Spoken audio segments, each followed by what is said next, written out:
Ah, jeez.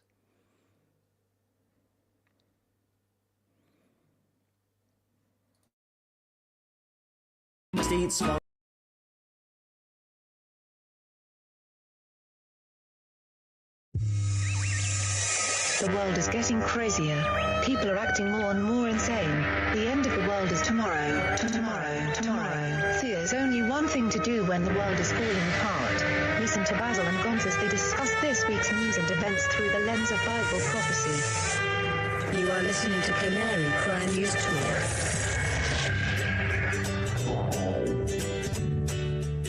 You're listening to Canary Crime News Talk. Today is June 30th, 2025. We are live to tape on episode 854. And today, Voice of Anti-America. Signing on from Off the Grid, Razzle Dazzle.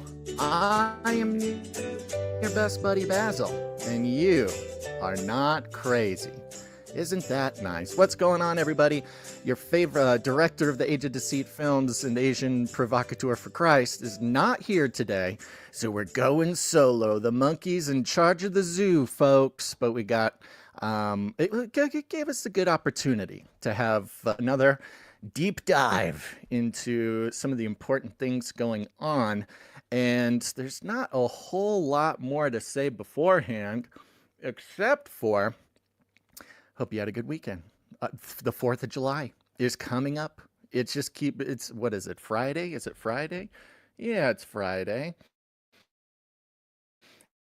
If Anonymous is to be believed, we have, what is it, 1, 2, 3, well, I guess 4 days for potential false flags or whatever. Interestingly enough, not a whole lot of explosive news coming out of the Middle East, and that might just be fine, because we've got some things rumbling and grumbling just under the surface here at home in the United States. And if you're one of our overseas listeners, if you are not inside of the United States of America, this particular deep dive is going to be important for you as well, because specifically what we're going to be checking in on, we're going to be checking in on a person that I think about so rarely and is still, to this day, even 100 and something days into the Trump administration, I consider to be so obscure, and at the same time, someone who is maybe one of the wackier individuals. At least if I'm just saying, by the context you will be given from the mainstream media. So I'm looking forward to an opportunity to refine my views on what this person is all about. Big shout out to everybody in the chat. Thank you for being here. A particular shout out to Jonathan W. Oh, this is Guthbrander. Sir Guthbrander says, poor Basil is probably running around trying to make sure everything is good to go before he hits the start button. Praying for you, bro. Thank you very much, Guthbrander. You are absolutely correct. As we've said in the past, and will continue to say, do not underestimate the amount of administrative work that it takes to do a podcast like this on a regular basis. Usually it takes Gonz and I about 3 hours of both of us working together to get the show going, and so it stands to reason that it would take about 5 hours for me to do it myself. It's like a whole, I mean, to some people, it's like a whole workday before the show even starts. But we're glad you're here. Big old shout out to everybody listening on the podcast version. You guys are making the world turn. But we're going to jump right into it here, because I've got a lot of deep diving to do. So we're going to start out by a story that may have gone slightly under the radar, or perhaps it's just not as exciting as so many other things, unless you're in sort of, I don't know, conservative Twitter. That's where most of the attention's being played. And as I dug into it, I found that there is an acute lack of strong information on this. But already tell things are going to lag. I can already tell. So I'm just going to push forward, and apologies. You know what I'm thinking? What needs to happen because I've been checking all the specs. There's no look, my computer. We always talk about Gonz's computer, okay? Gonz's computer gets all the attention. But my computer, also about 10 years old, I think I got it in 2016, early 2016. Built it. It's a Windows computer. I know, gross, right? But did the built from ground up thing and has served extraordinarily in its capacity for the show. However, the processor, everybody talks about memory, everybody talks about storage, terabytes, everybody talks about these fun things, but the lone wolf, the silent hero of the computer is the processor. I'm thinking if I replace just the processor, this machine will be back up and zoom around. So there you go. If anybody has an extra, I don't even know what they're up to now. i7, is that a thing? Just process it. Toss it my way. We'll make it happen.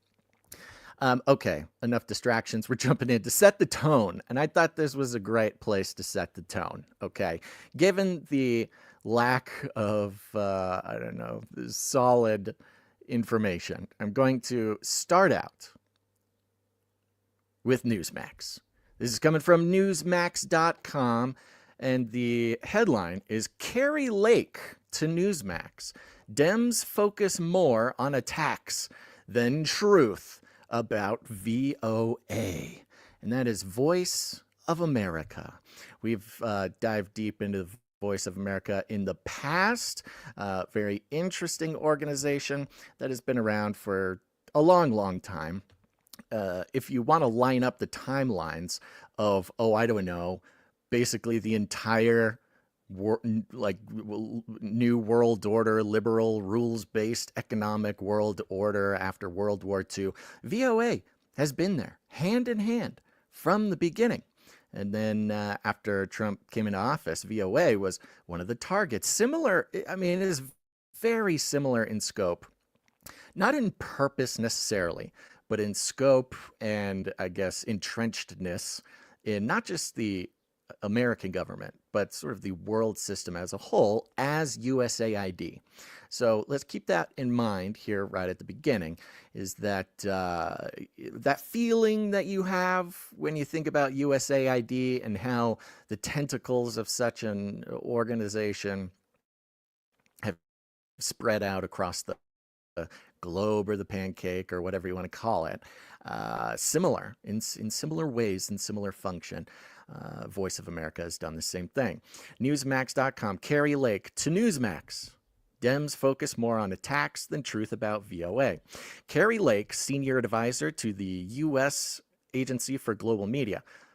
I want to just real quick, for those who are watching, I'm going to run a quick spell check, because there is one way that, let me first say, I am not a good speller. I am not a good speller. Gon even says so on the show, to my chagrin. But he needs something to say when I miss a vowel or something like that. Okay, I'm looking it up. Advisor and advisor, one with an ER, one with an OR, are two different spellings of the same word, both referring to someone who gives advice. Okay, Newsmax, I'll let you off the hook. Carrie Lake, senior advisor to the U.S. Agency for Global Media, which oversees such entities as Voice of America, told Newsmax on Wednesday that the Democrats on the House Foreign Affairs Committee were more interested in attacking her during a hearing earlier in the day than finding out the truth. Lake got into heated exchange with Representative Greg Stanton, D. Arizona, who told Lake, "The American people cannot believe a word that you say." He criticized her long-held belief that her loss in the 2022 Arizona gubernatorial election was because of voter fraud. Lake lost to Democrat Katie Hobbs by 17,117 votes, Stanton said. There's a number for you, 17117. Lake said Lake blamed, quote, everything under the sun for your loss except your own toxic politics.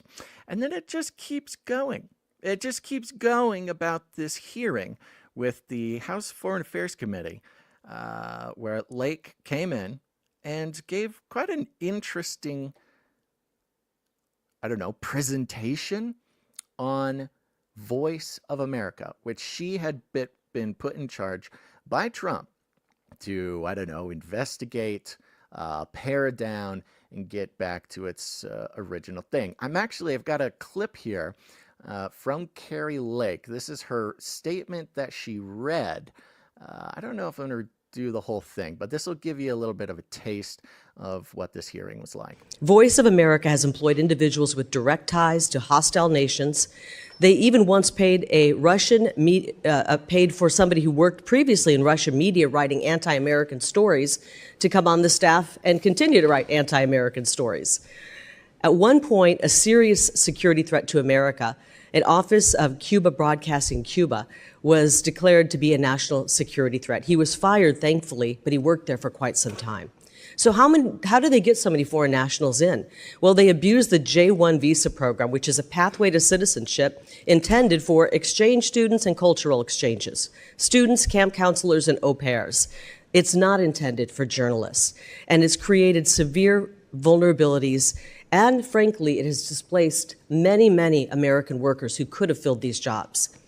VOA also sidestepped their charter to be reliable, authoritative news, instead being riddled with political bias and outright anti-American sentiment. Examples, you mentioned it, Chairman, refusing to call Hamas terrorists, glamorizing Che Guevara, airing campaign-style videos favoring President Biden, even broadcasting a graphic depicting President Trump with a swastika over his face on their news. I wouldn't want that, by the way, even if it was President Biden. That's totally inappropriate. And a ridiculous editorial firewall prevents agency leadership like myself from correcting any of the bias or having any say in the editorial content that goes on the air. We've also got financial mismanagement, which I hope we'll go into. $75,000 spent for a COVID study on how Mac computers can be used for social distancing. $100,000 in American taxpayer money to actually sponsor an Afghan cricket team. $400,000 for quid pro quo payments to African VOA affiliates, and they actually wrote quid pro quo next to the budget item. $825,000 for a New York music show and $6 million contract for consulting advice that was never even implemented. I told these stories to people, and many times they say, wow, this place sounds like a crime scene. And I frankly have just learned that it is indeed a crime scene.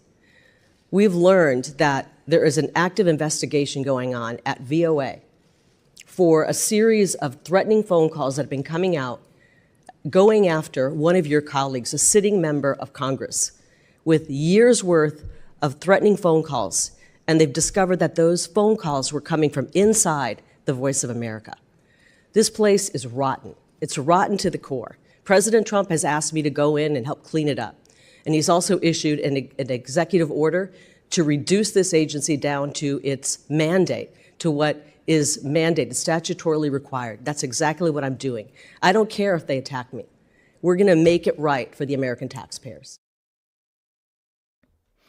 Got to make it right for the American taxpayer. So, now look, Carrie Lake has been an absolute, I don't even know what to say. I mean, like burning, what's the word? A burning fuse from her, I mean, almost like Trump-like focus when it comes to things like election fraud in her particular case in the Arizona gubernatorial race.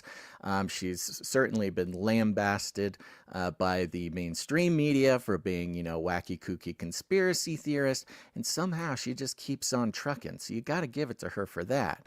But as an individual, and Trump pulled this move with a couple of individuals in the administration, but in particular, putting Carrie Lake in charge of a many number of things, but in this case, in charge of dismantling might not be the word that everybody would use, but sure seems like dismantling a piece of what some might call the deep state. I mean, you listen to some of her list there about what's going on inside Voice of America. And, as far as the public is concerned, the basic definition of a Voice of America is American, propaganda broadcasting. Is basically what it is. And it was, we'll go deeper into the history of it, but it was created after World War II or during World War II-ish in order for American propaganda to make it around the world, purchasing radio towers and starting radio stations and starting other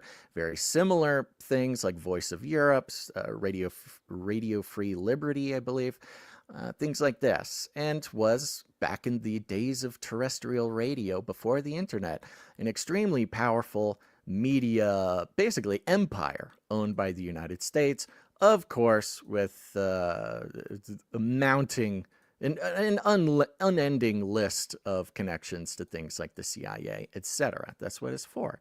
But you hear some of the ways that the taxpayer money was being spent with VOA. This is not even like conspiracy theory, just what Carrie Lake claims to have found going on inside the organization reads very similar to USAID in that sort of distributing money around the world for seemingly stupid purposes. You know, with USAID, there was the DEI play in Ireland and this and that kind of stuff.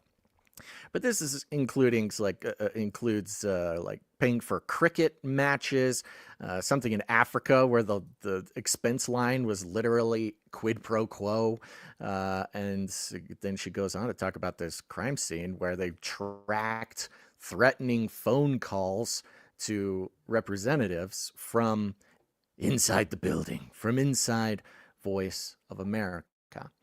But one aspect of what she revealed as well in this hearing, I'm going to play you this Fox report, which focused on it quite a bit more. Piece of fish. And you're looking at it and you're saying, is there anything we can pull out of here and eat? And it's best to just scrap the whole thing and start over. Lake says managers could not control editorial content because of an internal firewall. Lake alleges that spies from Russia tried to work at VOA and Chinese spies were on the payroll too. Lake said that China controlled some of VOA's narratives.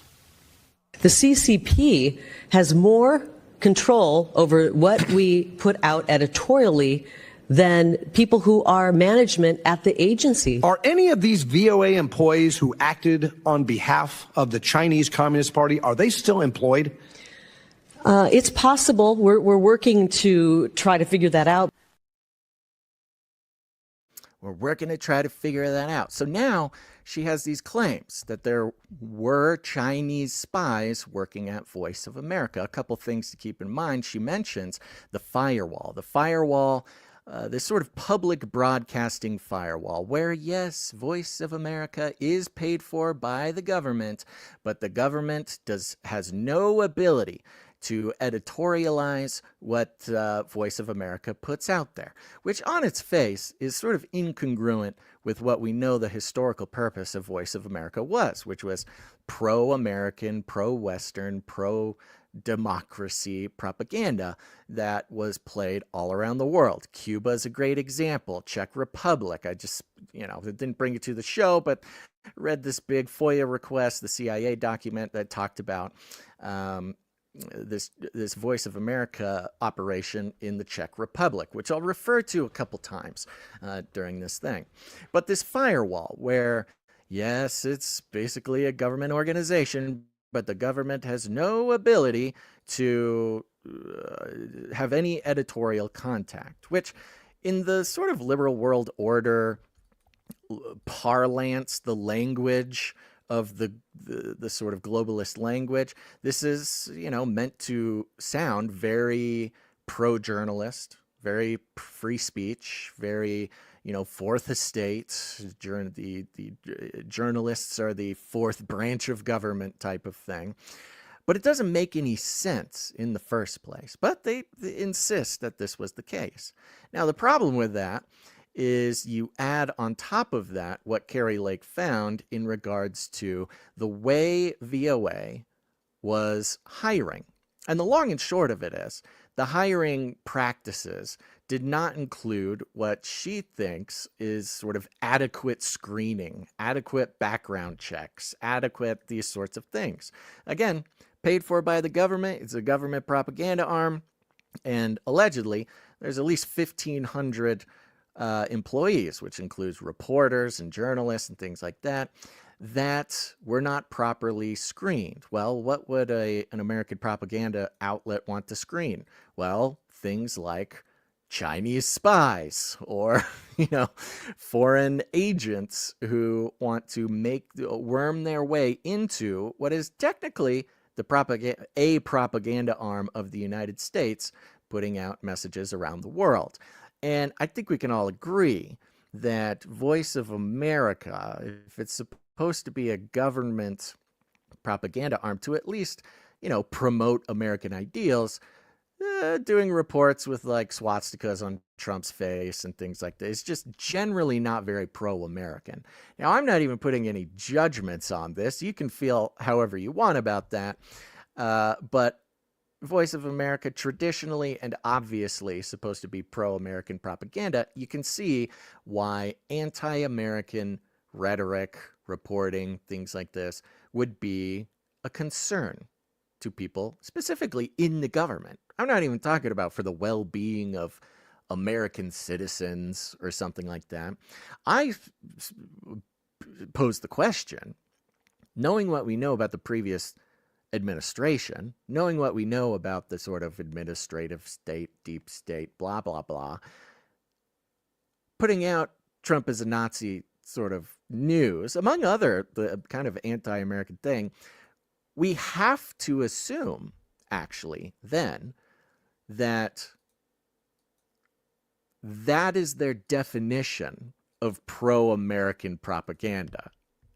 It's not a mistake, necessarily, that was put out. It's just, whoever's in charge. That is the kindest definition of the deep state, is not men in robes, sacrificing goats to control the country. It is the non-elected, permanent employees of the government. And if the non-elected, permanent employees of the government are the ones actually pushing the buttons and doing the reporting, in their mind, and we've heard this over and over and over, I'll bring some clips in a second here, in their mind, broadcasting to the whole world that Donald Trump is a Nazi is pro-America. This is the sort of twisted thing. Now, she did mention, and this is where it gets a little bit fuzzy, when she starts mentioning that there's Chinese spies in the VOA. This is the Fox report. The Fox report kind of cut it up, and put together a nice little package, a nice clean little package, which with just the clip of her saying, yes, there's Chinese spies.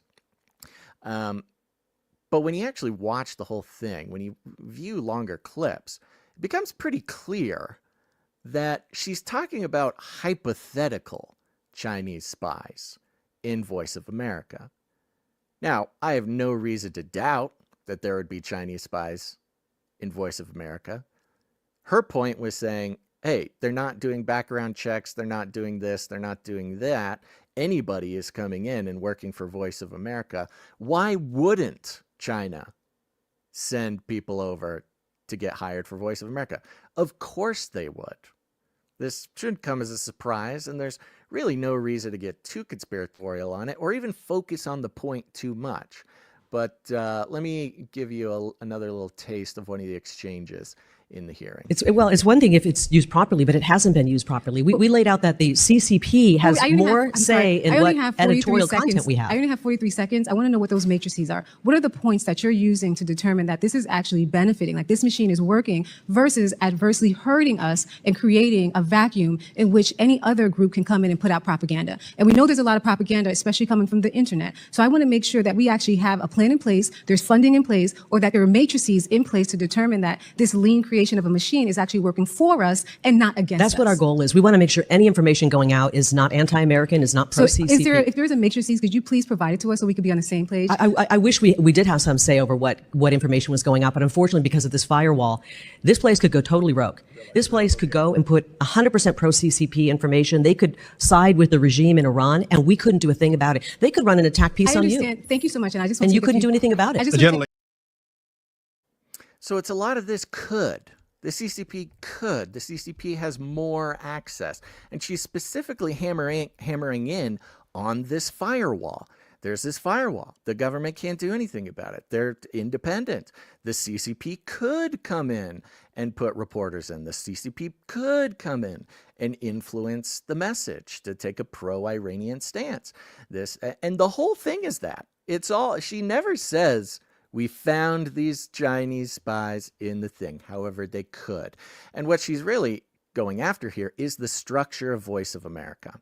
And it's clear that she, and by extension the Trump administration, actually do want the government to have the control over the government's propaganda arm. They don't necessarily want to destroy it. What they do want to do, like USAID, is clean it out, wash it out, flush out what they would call the deep state, the permanent employees, this sort of thing, who, you know, as we know by the numbers, are sort of diabolical majority, not just liberal people, but Democrat sort of operatives.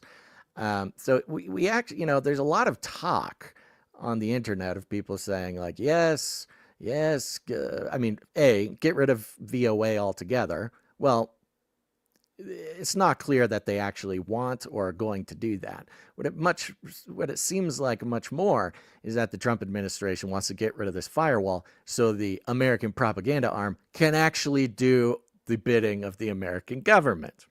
Okay, so that's kind of fun. I mean, the logic makes sense, but you know, if you're someone listening to this show, if you're skeptical of the size of the government, the power of the government's ability to put out propaganda, I don't think the Trump administration actually wants the same thing that we want. It kind of seems like the Trump administration wants to move Voice of America back to being a direct mouthpiece of the United States government, which, look, there would be good things about that. There would be bad things about that. On principle, it's like not a very good idea. But the idea that Voice of America right now, having a firewall from the government, is somehow protecting it. You know, it's not there to serve the government as it is. It's there to serve the interests of the permanent employee class of the government, and we know that those are who primarily sort of constitute what a lot of people call the deep state.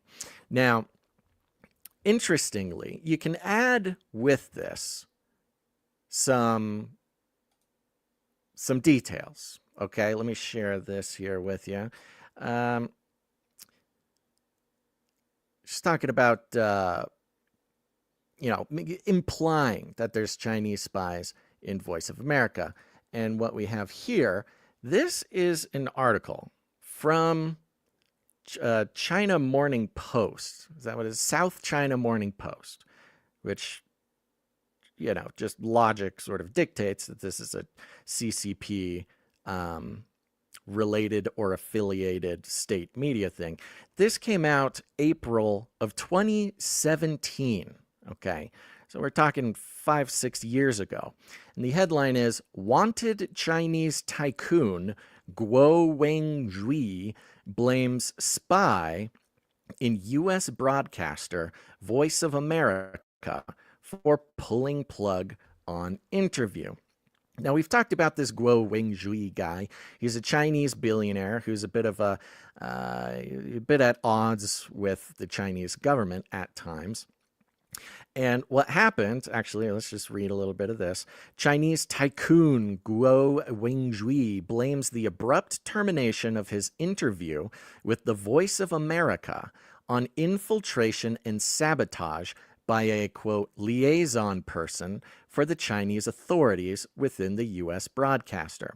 VOA declined to comment on those charges. Bridget Surchak, the broadcaster's public relations director, told the South China Morning Post that the company has nothing to add to its previous statement, which blamed a miscommunication for the aborted interview. Guo's high-profile webcast with the Washington-based broadcaster was cut short less than halfway through its scheduled 3 hours after he leveled new allegations against families of the Communist Party leaders he said secretly controlled business empires. The termination of the interview sparked intense speculation on social media. Guo, also known as Miles Kwok, is a self-made tycoon who left China in late 2013. Beijing requested an Interpol red notice against him a day before his highly promoted interview with VOA, alleging he had a former Chinese spy master dancing to his demands to the tune of 60 million yuan. That's 8.7 million US. During the VOA interview, Guo said claims that he bribed the disgraced former spy chief Ma Jian were incorrect. Blah, blah, blah. So you get the point here. This is 2017. A sort of rogue Chinese billionaire was doing an interview with Voice of America. He started saying some things that were, maybe a little bit too much. And there was someone, allegedly, in the room who was a liaison with the Chinese Communist Party who cut it off right there in the middle. So this conversation about Chinese employees or employees of Voice of America being representatives or liaisons, whether explicitly or not explicitly, of the CCP, this is a long-standing thing. So Carrie Lake actually, she's really not coming out with anything we haven't heard before, but surprise, surprise, actually taking steps to do something about it. Now, why is this all important? Well, Carrie Lake, her talking to Congress is not the only thing going on. The New York Times here is reporting, Trump administration rescinds Voice of America layoffs after errors in notices. The Trump administration on Friday rescinded the layoff notices it had sent to employees at Voice of America after employees discovered errors in documents detailing the terms that could later nullify or significantly delay President Trump's attempts to gut the news organization. The email rescinding last week's layoff notices was sent by Voice of America's Human Resources Office to employees based in Washington, where around 90% of its union-protected employees reside, according to the layoff plan the Trump administration sent to Congress earlier this month. Now, keep in mind, when the New York Times is referring to the Trump administration, it is actually Carrie Lake who is the one, I don't know, cabinet member. I don't know if she's technically in the cabinet, but she is the appointee of Trump who is the one making these layoffs, or at least gathering the data and making the recommendation for the layoffs. But those reporters and support staff are not being called back to work. And Voice of America's parent agency, U.S. Agency for Global Media, quote, will be running another RIF in the near future. Now, RIF is the reduction in force is what it's called. It's the acronym for laying off all these government workers, or perhaps deep state workers. Carrie Lake, a close Trump ally and senior advisor to the Global Media Agency, is leading the effort to gut Voice of America. She said in an email that her plan to reduce the agency's workforce by 85% has remained unchanged. Quote, the email that went out today allows employees to access and update their personnel files ahead of completion of the RIF, Ms. Lake said. The Trump administration has accused Voice of America of spreading partisan propaganda, calling it the voice of radical America. In March, the president signed, and it goes into the thing. So what happened here, and this is a very interesting ongoing story. Carrie Lake gets in there. She finds all sorts of nasty stuff going on. She's planning on cutting 85% of the staff. Last week, she sent out a whole bunch of notices to a whole bunch of employees, right? Saying, okay, you're out of here. Now, what happened was, on the papers that were sent out to the employees were incorrect. it says, but the effort appears to have suffered a setback because of a critical administrative errors in how the administration has handled the layoff procedure. Some layoff documents sent last week had errors, including incorrect years of service, birth dates, and veteran status, according to several Voice of America employees who received files that contained inaccuracies.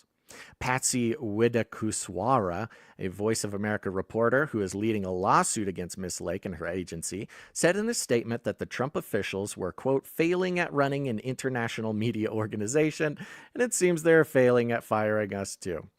Yeah, well, I don't think the Trump administration is actually trying to run an international media organization. They're trying to take it apart.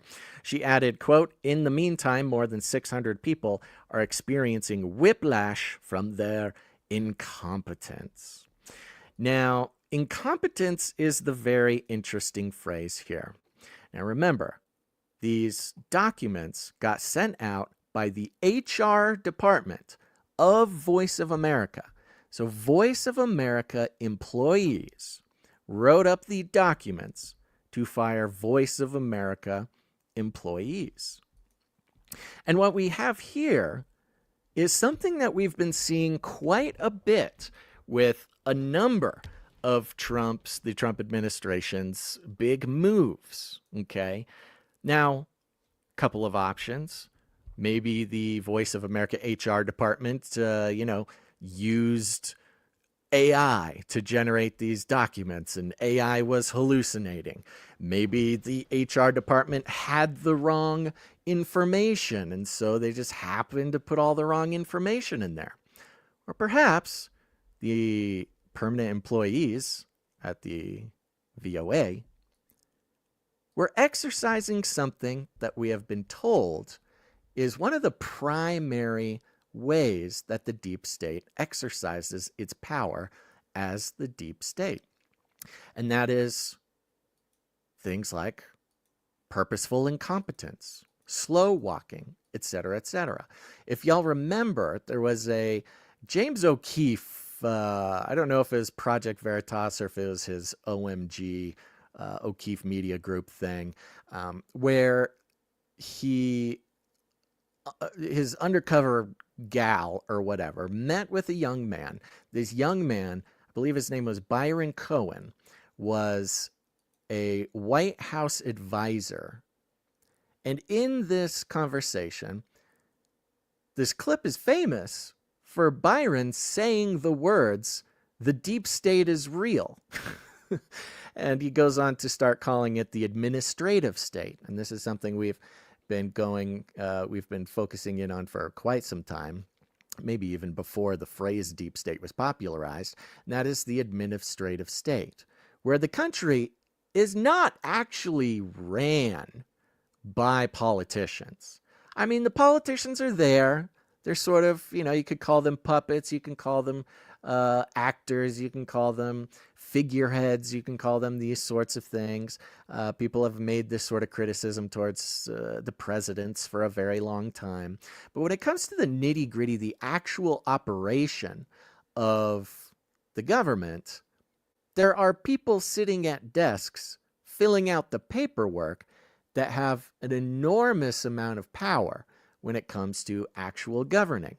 Here's a clip from the O'Keefe Media Group video with Byron here, where he gives just one example. He gives others. I'll give you this example here as to how the administrative state actually kind of rules the country.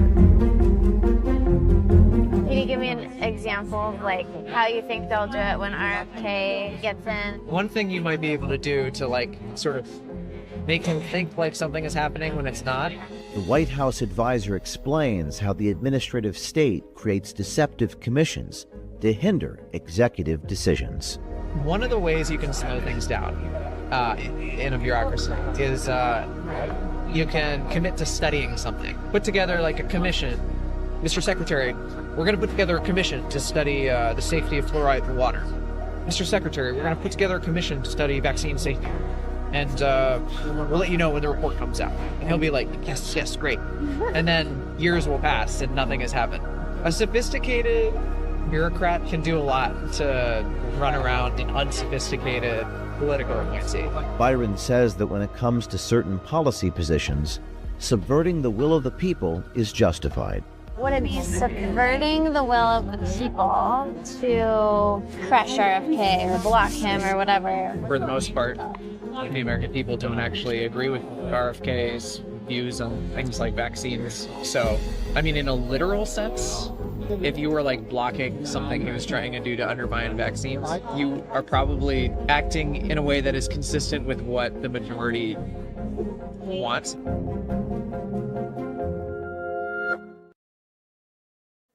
So there was an example. There's a lot of other great clips from that video, and he lists other ways that the actual administrative state flexes their power to actually control the country. Another example he gives is called slow walking, where yes, a political appointee can request something, a political appointee can make a move, but it's the actual people sitting in the chairs in the office that find reasons why it doesn't work, or they, in this case, mess up paperwork.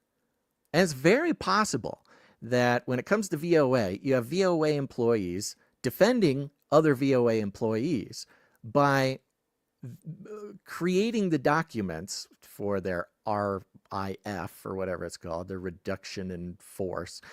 I just fill the paperwork with a bunch of nonsense, because we know this is like the magic of bureaucracy. I mean, like the like literal power of bureaucracy. It goes back to Toth and the magic of writing and documenting things. The entire system, the entire legal system, the entire government system is predicated on this documentation concept, and this is what kind of creates the consensus reality that the government, the bureaucracy, affects real world things. And in this case, it seems like you got the HR department at VOA going, no way, Jose, we do not want to let go of our Chinese spies. We love our Chinese spies very much. They have just as much of a right to talk about how Trump's a Nazi as all the rest of us do.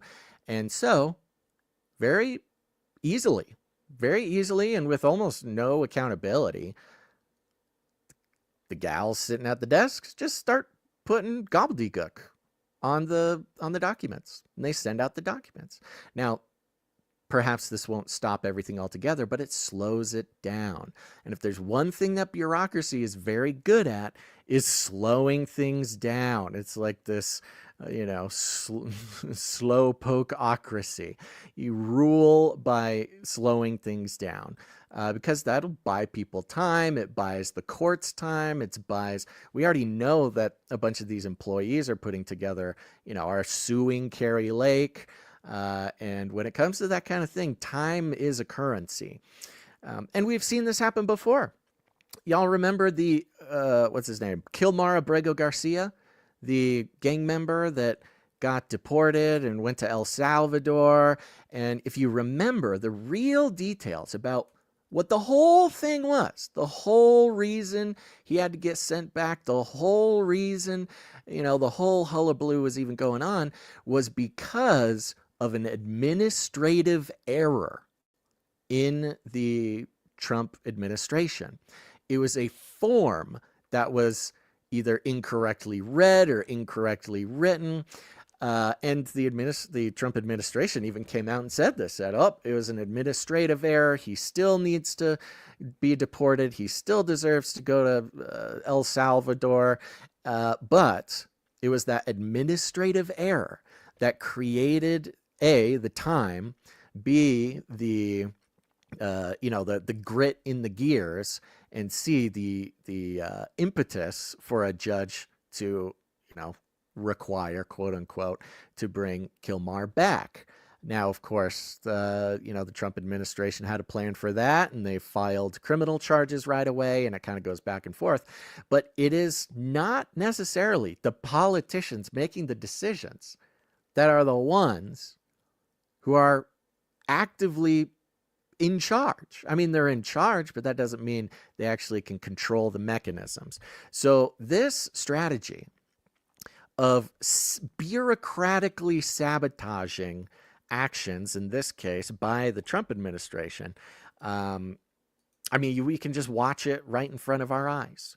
It's a bureaucratic aspect, the firewall between the government and the reporting, that Carrie Lake is sort of complaining about. It's a bureaucratic misstep, an administrative misstep that is making it possible to hire Chinese spies by the Voice of America, if indeed that is happening. It would make a lot of sense for us, because remember, when it comes to the media, and I'm talking also the alternative media, the independent media, of course the mainstream media, it doesn't matter. Again, it's the narrative. And we hear, especially if you're a believer, especially if paying attention is something of value in your life, most of the time the politicians are just, you can almost think of them as like a principality in power. I'm not saying that they're actual, Elohim or something like that, but they're an interesting representative. They're a figurehead. They're almost a metaphor for the things that are happening below them. Not that they don't have a will or they don't have their power. They very much do, much like principalities and powers, conflicting motivations and complicated navigations they have to do.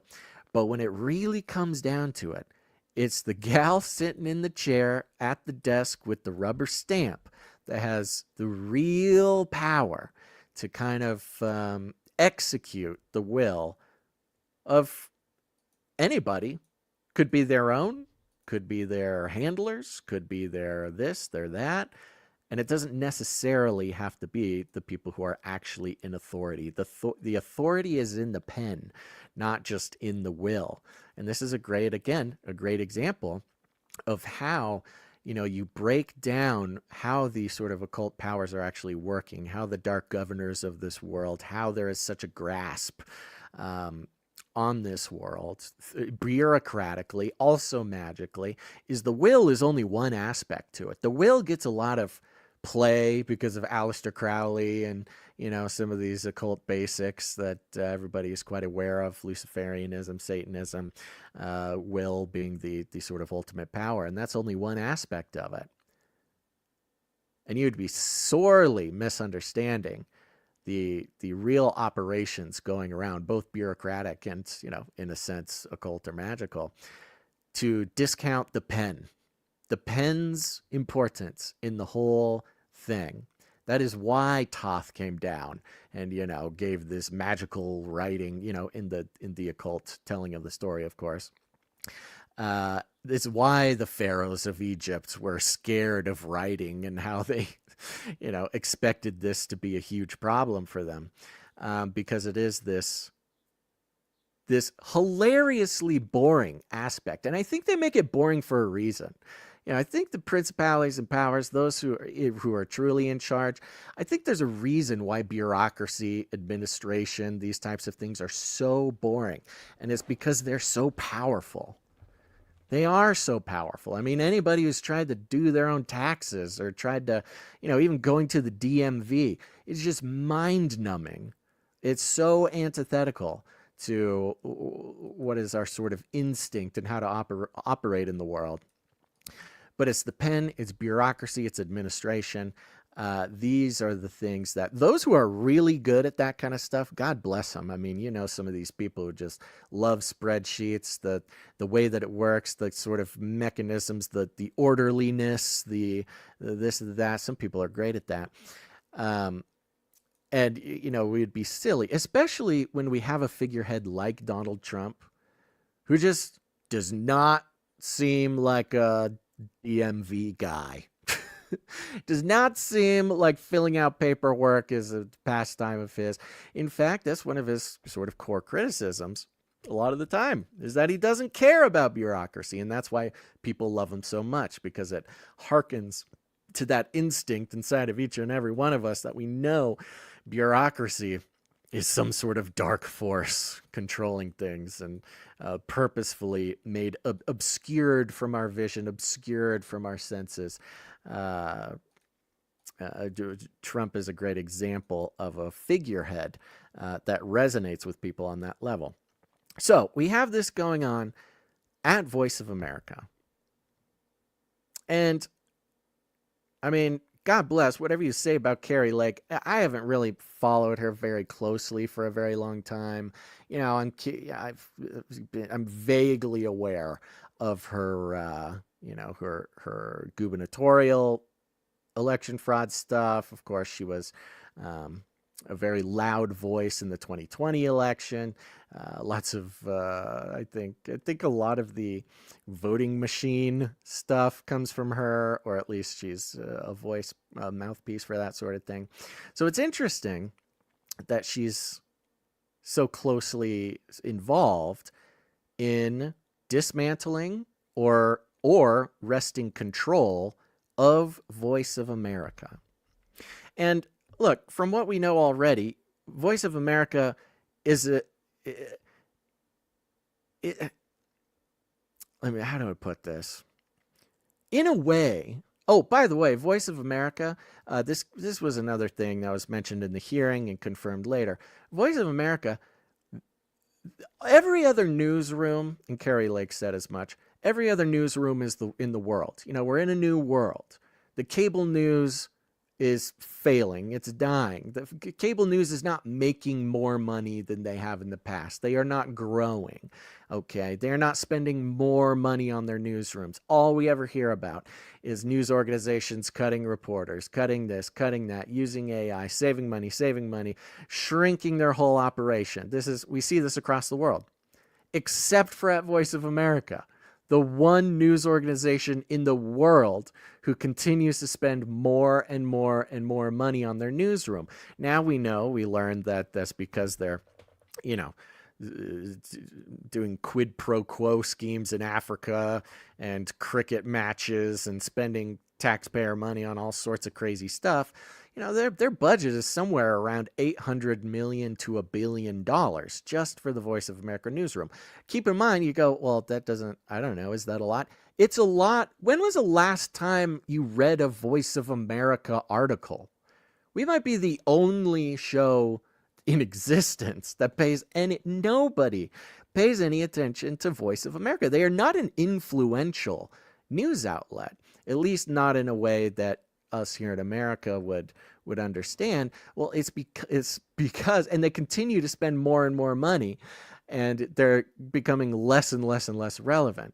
Well, it's because they're not spending the money on good reporting, obviously.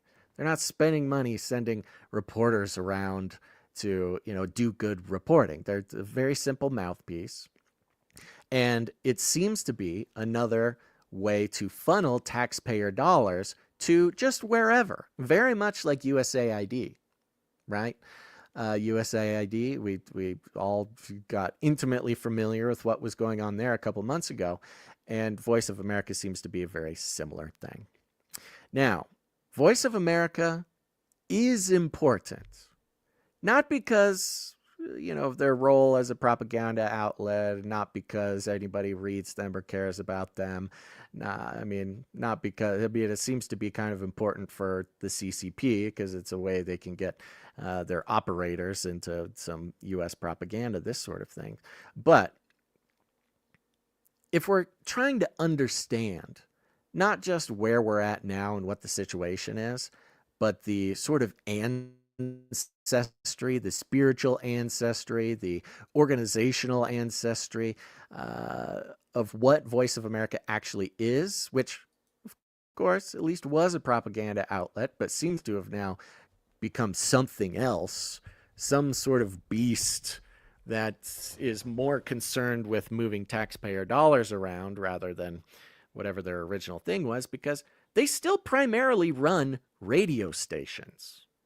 They still primarily run these antiquated, sort of ignored ways of getting news out there. Of course, they have a website, but nobody does anything on the website. But they've got operations that are entirely different. But I think one very interesting thing, VOA specifically is not needed. I think even by the Trump administration, even by the government itself.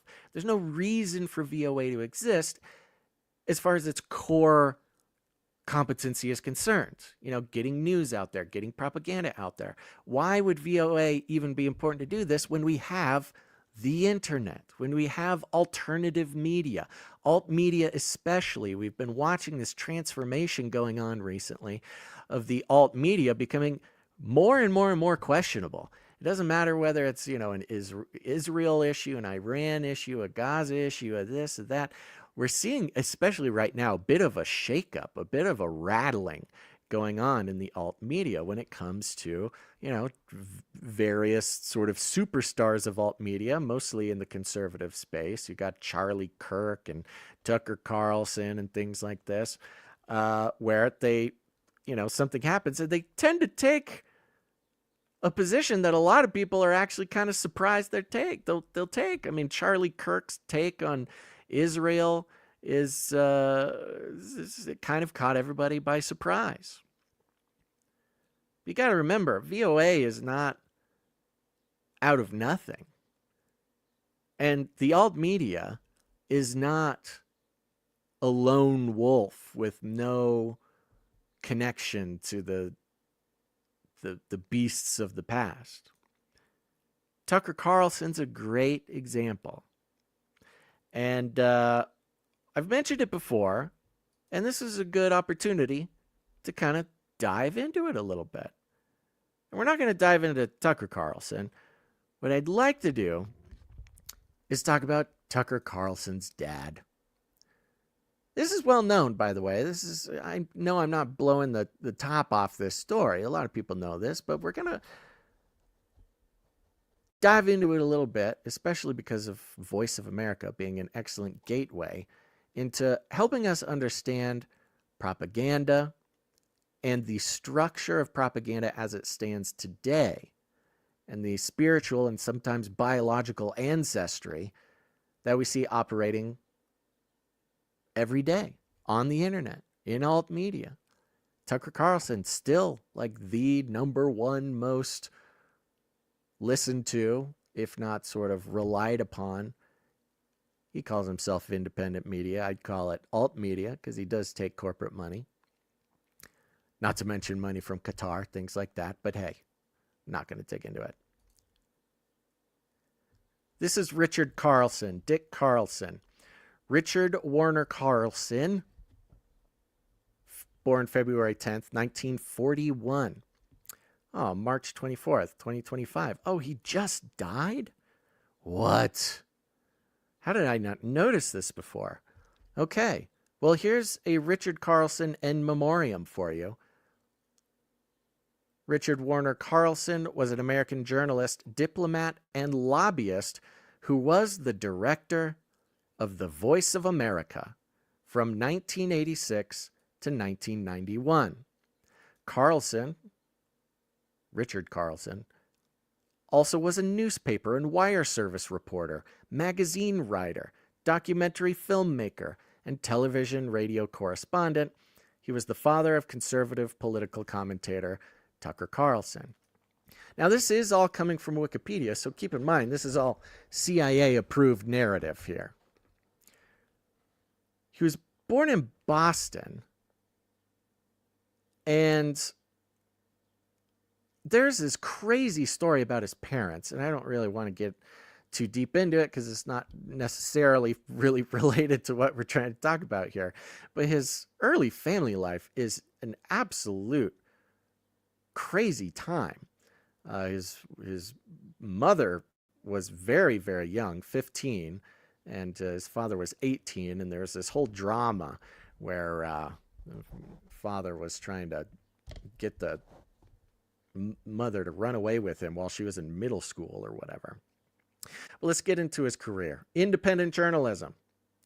When Carlson, remember this is Dick Carlson, was 22, he got a job working as a copy boy for a night city editor, Glenn Binford, at the Los Angeles Times. There he met and befriended Carl Lance Brisson, the son of actress Rosalind Russell. 1963, became a reporter for United Press International. On his 2 days off, he wrote for Hearst movie columnist Luella Parsons in her Beverly Hills office. So we're talking Beverly Hills, we're talking Hollywood, Southern California. He also wrote for UPI's Foreign Film Bureau, contributing fan magazine stories and working under the editorship of Henry Griss, the first president of the Hollywood Foreign Press Association.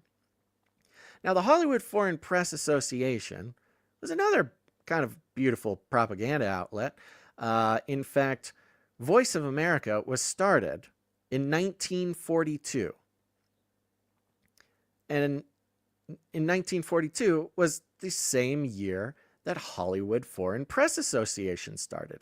In fact, a lot of things started in 1942, especially in relation to propaganda, things like this. The OWI, which was, what was this? It was the Office of War Information. Let me just double check, make sure that's what it was. Office of War Information. Right, there you go. Okay, so 1942, the Office of War Information was started. Underneath the OWI was Voice of America that started. At the same time, the Hollywood Foreign Press Association started in 1942. Not officially a propaganda outlet. However, in the CIA document made available from a FOIA request, this was specifically when it came to propaganda being broadcast, I believe, in the Czech Republic. There was an emphasis put on reporting. Now remember, Czech Republic, they're being propagandized by the Americans against the communists. America, was doing their best to make sure no other countries sided with the Russians, or if they were already with the Russians, they wanted to convince them not to be Russian. And when it came to radio broadcasts, what they focused on was entertainment news, because that is what America's export was. America's and still is.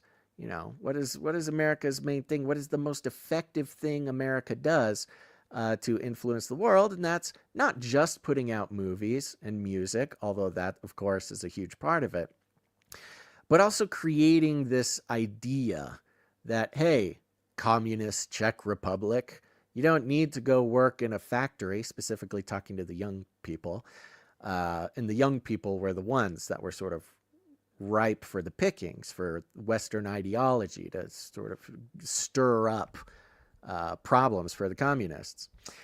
And it says right there in the document that it was focusing on entertainment, movies, music, things like this, things that kids liked, was the most effective way to do it. And not just making films and things available, but also tabloids, talking about the actors, talking about the musicians, talking about the business of filmmaking, Hollywood, stuff like this, to create a yearning for young people in communist countries to be pro-American, making the possibilities open up for them. Hey, if I'm pro-America, if I go to America, if we align with America, I could be an actor, I could be a filmmaker, I could be a musician. Sounds familiar, doesn't it? It's one of the very effective ways that American sort of capitalism, American anti-communism, American culture and ideology has been very effective in fighting communism for a very, very long time. I think we're coming to an interesting position nowadays where young people, while they are still under the impression, I mean, you can see it now in a different version where young people, even in the United States, some crazy number like 80% of Gen Z, when asked, said they wanted to be an influencer when they grow up. I feel like there's something very similar going on there. Now, this is probably coming from TikTok, which we know has more influence from the CCP than any sort of organic influence. And TikTok, with China's big red button can sort of control the minds of American young people, it's very possible that the Chinese Communist Party took a page out of the Voice of America book, out of the American propaganda book, to glamorize becoming, in this case, an influencer over, oh, I don't know, something that might actually help the American economy. Nobody wants to be a this or a that or make something or whatever. 80% of kids just want to be making money on a Chinese TikTok app. So you can see even in America, coming from the CCP, it's a very effective way to weaken a country, is to give their young people aspirations that are, I don't know, unprofitable, unproductive, things like this. Well, back to Hollywood Foreign Press Association. So you have Dick Carlson immediately, in one of his very first professional gigs, is working under Henry Griss, who's the president of the Hollywood Foreign Press Association, an obvious arm of this global influence network. Now, later on, let's see here, he, of course, continued working in reporting, working in journalism. In 1971, he was hired by KABC in Los Angeles, working with producers Pete Noyes. Carlson won several awards, including a Peabody Award, for an expose they produced about car promotion fraud. Go get him, Dick. Get those car promotion fraud people out of here. But then 1977 rolls around, and the newsman, Richard Carlson, in 1977, joined the San Diego Federal Savings and Loan. He becomes a banker. Isn't that interesting?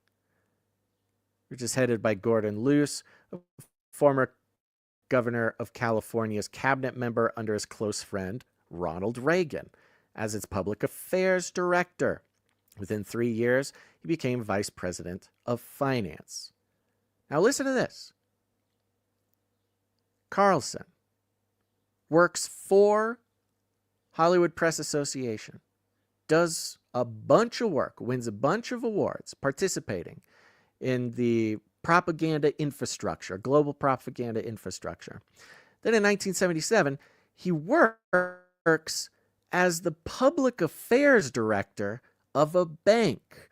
So sort of transitioning that PR, public relations experience into the world of finance. Now remember, he's not necessarily a public relations guy. He's a journalist. He's a reporter. He's a newsman. But once we start getting things like public relations, public affairs in there, that's not reporting. That's not journalism. But except here, we know the facts of the matter, which is it very much is. Because public relations was the official name before Edward Bernays renamed public relations propaganda. You guys have heard me talk about Edward Bernays, who is the nephew of Sigmund Freud, took his uncle's concepts in psychology, psychiatry, in how the human brain works, what motivates people, how to control people. Edward Bernays went to work for the U.S. government in their propaganda arm before propaganda was even the word for it. He invented propaganda. He wrote the book called Propaganda, in which he will interchangeably refer to propaganda as propaganda and public affairs, public relations. In fact, depending what outlet you're reading, they'll say Edward Bernays, father of propaganda, or Edward Bernays, father of public relations. And he went and he worked at a strange little department in the U.S. government, which executed on the insights of Freud, his uncle, to become kind of the first mass broadcast public relations department. This is when democracy really got turned into a product. This was at Edward Bernays. Democracy was, a kind of governance. Then they brought in Edward Bernays with the insights of his psychoanalysis uncle. And that's when he turned democracy into a product. And then America's main goal came to be selling democracy. And remember, the early 1900s, democracy was not everywhere. We take this for granted. Today we think about like, oh yeah, everybody's democratic. All of Europe is democracy. Even countries who aren't a democracy, they claim to be a democracy. Everybody loves democracy. It's like we take it for granted. Not 100 years ago, there was like 4 democracies in the world. And Edward Bernays was part of the process to brainwashing the entire world that democracy is a product that they wanted to purchase. Now, Edward Bernays was in something called the Creel Committee. In the Creel Committee was this almost like black project propaganda arm in the U.S. government. And they worked all through World War I. They developed their propaganda. They were blowing the minds of the leadership of the United States by just how effective, quote, public relations was in changing people's minds. And yeah, those who, if you want some other examples of how powerful Edward Bernays came to be through taking the insights of his Uncle Freud, Gary in the chat is bringing up some great examples. Edward Bernays was the reason why fluoride is put into our water. He was the one that rebranded fluoride from toxic waste to good for your teeth. He was also the guy who invented breakfast. Sounds kind of silly, I know, but before we say breakfast now, what do you think? Eggs, bacon, cereal. That didn't exist. The reason why we eat eggs and bacon and cereal and breakfast foods as a category is because of Edward Bernays working for the cereal companies and the egg companies. So much of the world as you know it is either indirectly and surprisingly more often directly related to the work of Edward Bernays. And I could go down the list of his stuff.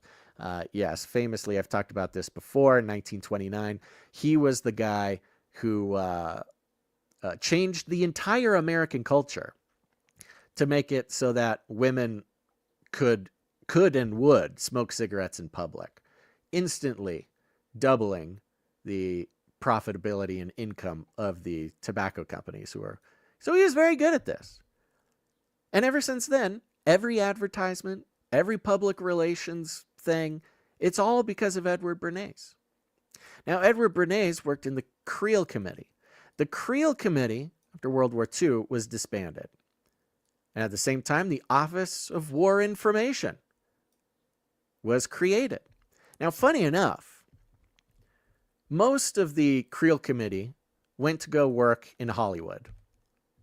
Yes, the same year that the Hollywood Foreign Press Association, or whatever it's called, the same year, Creel Committee shut down, the OWI started, the Hollywood Foreign Press Association started, and Voice of America started. Now, funny enough, like I said, most of the writers, most of the people from the Creel Committee went to work in the private sector in Hollywood, another propaganda outlet, global worldwide propaganda outlet. But Creel himself, the fellow who was the leader of it, he actually specifically asked if he could join the Office of War Information and the VOA. He was like, hey, let's keep this going. I'll come head up your new department. And they specifically said no, because by then, Creel, Edward Bernays, and all the guys in the Creel Committee were so infamous for having controlled the minds of the entire world thanks to the U.S. government, that the OWI was really trying to separate themselves. They couldn't really have him in there because people had caught on. They said, no, everybody knows this Edward Bernays guy, this Creel committee guy. I'm sorry, this Creel fella. I forget his first name. So they specifically did not want them in the OWI, but they very explicitly took all of the stuff they learned from the Creel committee and put it to use in OWI, the Office of War Information, and the very same year, Voice of America. So there's a little background on not just the Voice of America sort of historically, but also sort of the spiritual lineage. And this is important because after Richard Carlson was a public affairs director for a bank, Tucker Carlson's dad, public affairs being a science or an art or a witchcraft, created very, in the last few decades, Tucker Carlson's dad became a public affairs director at the bank, 1977. Okay? Then he did have a little thing where he ran for mayor. He had a mayoral campaign. He was trying to get into the San Diego County Board of Supervisors. He tried his best to get into politics. And there's some interesting stories there. But what's more interesting is in the summer of 1986, U.S. President Ronald Reagan, the friend of Richard Carlson's old boss, announced his intention to nominate Richard Carlson as an associate director of the United States Information Agency to succeed Ernest Eugene Pell. Carlson became director of Voice of America, a U.S. government-funded, state-owned multimedia agency which serves as the United States federal government's official institution for non-military external broadcasting. It broadcasts 24 hours a day in nearly 50 languages to more than 130 million people around the world, with a full-time staff of 3,000 and a part-time staff of 1,200. Carlson was the longest-serving director in Voice of America's 50-year history. That's Tucker Carlson's dad. He's the longest serving director of Voice of America. Now, it's very interesting because that's 1986. In 1992, so this is in addition, in 1992, Carlson became the CEO, this is Richard Carlson, of the Corporation for Public Broadcasting, CBP. This has been another big player in the public broadcasting space for a long time.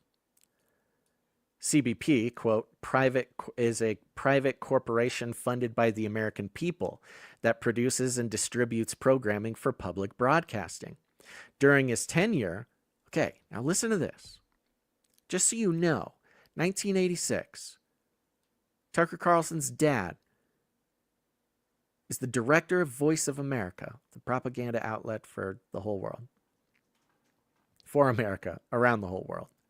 At the same time, Tucker Carlson graduates in 1987, graduates college in 1987, and he starts working in journalism like his dad. In 1992, and Tucker Carlson, he was working for conservative outlets from the beginning. 1987, his list of work experience, it's all conservative outlets. In 1992, Richard Carlson becomes the CEO of Corporation for Public Broadcasting. During his tenure, the Republican Party began its official shift on public broadcasting when it added a plank to its platform condemning public media as misguided, ridiculous, and undeserving of government support. The party's official position was that public media had a liberal bias and the party looked forward to the privatization of the system.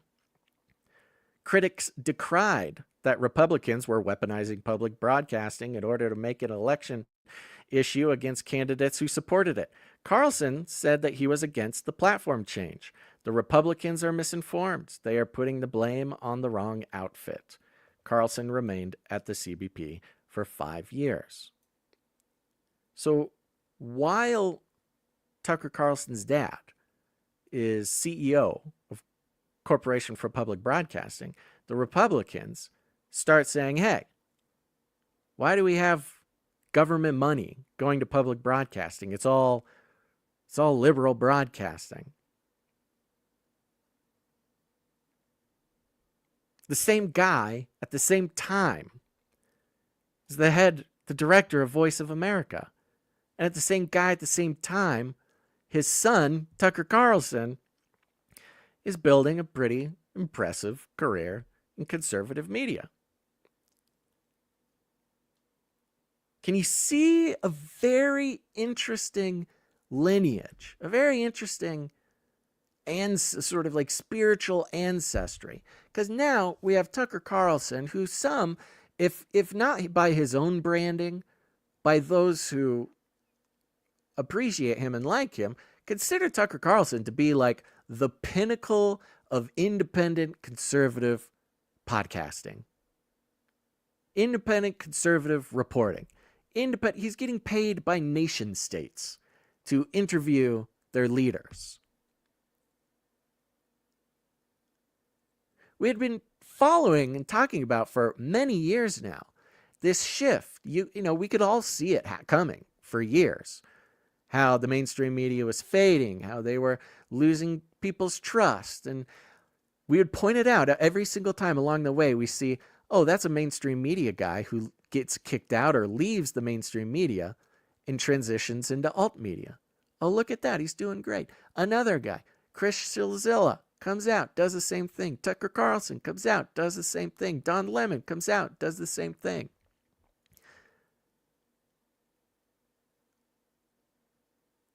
And with this like biological ancestry with Tucker Carlson and Voice of America, straight to, you know, the Hollywood Foreign Press Association, to the Voice of America, all the way back to the Creel Committee and Edward Bernays, all the way back to Freud.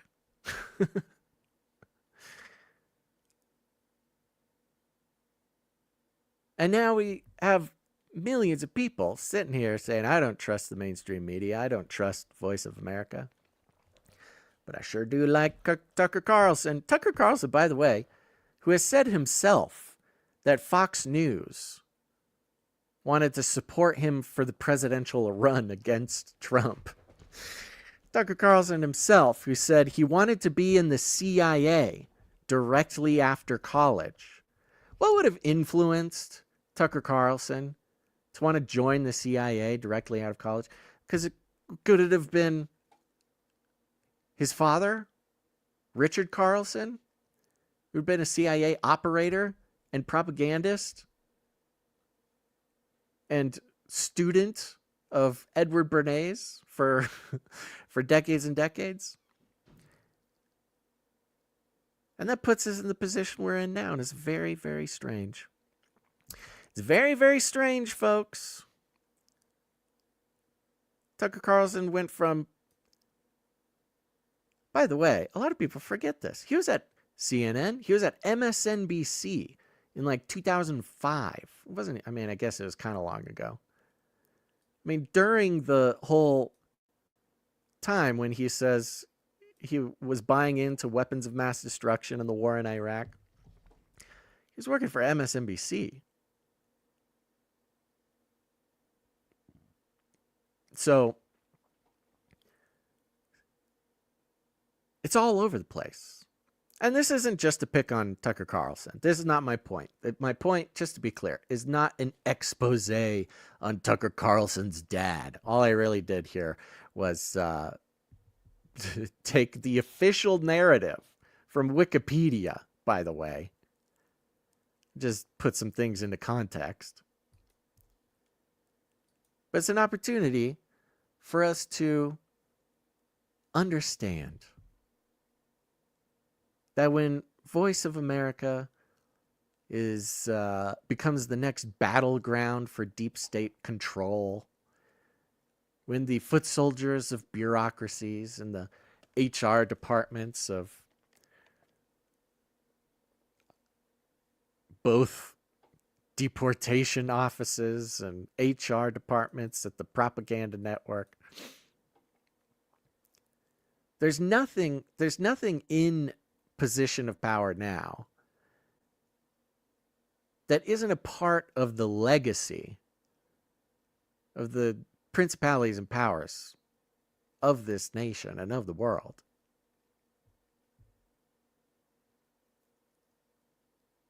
Much like, Elon's dad and Technocracy Inc., Trump's uncle and the Tesla Papers and Technocracy Inc. It's annoying to have a hard time, I don't know, getting too invested in these things. Thank God. Thank God we have God. Thank God for Christ's sacrifice for us. Because I was going to say, recently, it's actually been, what's the word? It's actually been much more real to me lately that we really can be here, but be not of here, if you know what I mean. I don't know. A certain power has overcome me when it comes to understanding truly how, if you're living in the way that he wants you to live, if you are on the road set out for you, all this other crazy stuff happening around you, it almost matters zero. And it only matters for your own sanity and your own sort of wisdom. And I suppose to help others too. That's always an important thing. All right, everybody, we're going to take 1 second. We're going to take 1 second and we're going to thank a couple people because you know the drill. We are on the value for... Oh, before I even do that, take a second right now. You'll see in the description of this video. Hopefully it got in the description of the video. If it didn't, somebody's going to be in big trouble. But the... what is it? The survey. The survey. We've got another survey. Woo! Don't worry. It's super easy. This one should take you even less time than the other ones. We got people taking these surveys. We're doing surveys every single episode. And do not fret. They are 30 seconds. They are 30 seconds, and they are helping out more than we could possibly communicate with you. We are understanding things that we have not understood for years in this show. And so it really is a big deal. I know people kind of roll their eyes at the survey sometimes, but more and more people are catching on. Plus, everybody's having a good time. Okay, there's only 2 questions, 2 required questions, and it's multiple choice. It should take you 10 seconds. There's some other stuff on there if you just want to. You can let us know your thoughts on certain things. You can start counting your survey streak because we want to do something fun to honor people with the survey streak. But it's very helpful, again, in ways that I could not describe.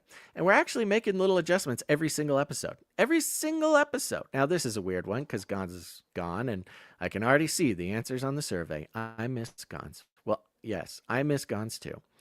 But if you take a second, you click on that description. I hope it's there. Somebody tell me if it's not there. But it should be in the description of the show. It's the URL that says tiny.cc/cc854. Is that the episode we're on? Yeah. Go do that. Just takes a second. In fact, if you do it right now, you'll be done before I even thank the first producer. So do that. I will remind you again. Oh, and you don't have to finish the episode to do so. You can just do it right now. It does not require you to do so. Oh my gosh. I forgot to play all the jingles for that whole thing. I was going to break out the propaganda rooster jingle.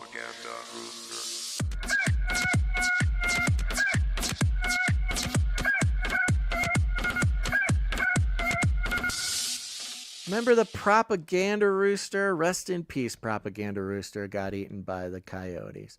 Man, I made guns, send those over there, and I didn't even press them. See, that's the thing. My mind doesn't even go to the jingles. We got this. Brainwashing. Propaganda.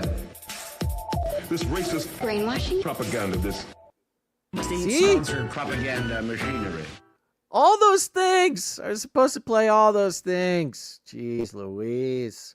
All right, we're going to thank some producers because we are on the value for value model, which is a very important thing to say. Value for value. We take no money from corporations, commies, or cartels. That's right. It's value for value. Notice we don't take any money from communist corporations, cartels, governments, non-government organizations, Voice of America. No quid pro quo with VOA, okay? We're entirely supported by people who get value from the show. So if you get any value from this show, here's just the understanding. We're not selling your consciousness to corporations. We're not advertising to you because advertising comes straight from Edward Bernays. That was the whole thing. That's what I'm saying, folks. Public relations, propaganda, advertising, it all comes from the same guy. It all comes from the pit of hell, okay? We don't want to gather your time and attention and say whatever we got to say to get as many listeners as possible to tune in so that we can turn around and sell your time, your attention, your consciousness to corporations for our own personal gain as they practice their own mind control on you to convince you that you are unsatisfied and you are missing things in life and you must spend money you don't have on things you don't need in order to live a fulfilling life. Okay? We just don't do that here. And a lot of people likes that. Everybody likes it, actually. But there's another special group of people who are people who understand, oh, okay, so there's no government making sure this show survives. There's no corporation making sure this show survives. They're not even trying to sell me gold or supplements or like anything like that. How does this show keep going? Well, it goes because of the value for value model, okay? Which is very simple. If you get value, you put some value back in. Look, we're trying our hardest. We try to make as much value as possible, as often as we can. It's not just with the show. It's also with Canary Cry Clubhouse. It's with Face Like the Sun. It's with the communities, canarycry.community. It's the Discord channel, the Telegram, everything. There's a whole network of value that we are trying to create and put out in the world. And if you get any value from it, just remember that it only exists because people put value back in. That's you. Putting your time, your talent, your treasure. It's not all about money. You can create art or music and go to canarycry.art. You can upload it there. We love to feature that on the show. We love not having to pay art, to have art made. All of our art is made in exchange for value on the show. You can help us out with all your various skills, whatever it is. And then if all else fails, you can support the show with your treasure, which is very important and very difficult. It's difficult, obviously, for you guys. It's difficult, obviously, for us. Just a difficult time for such a thing. But those producers who come in, they support the show.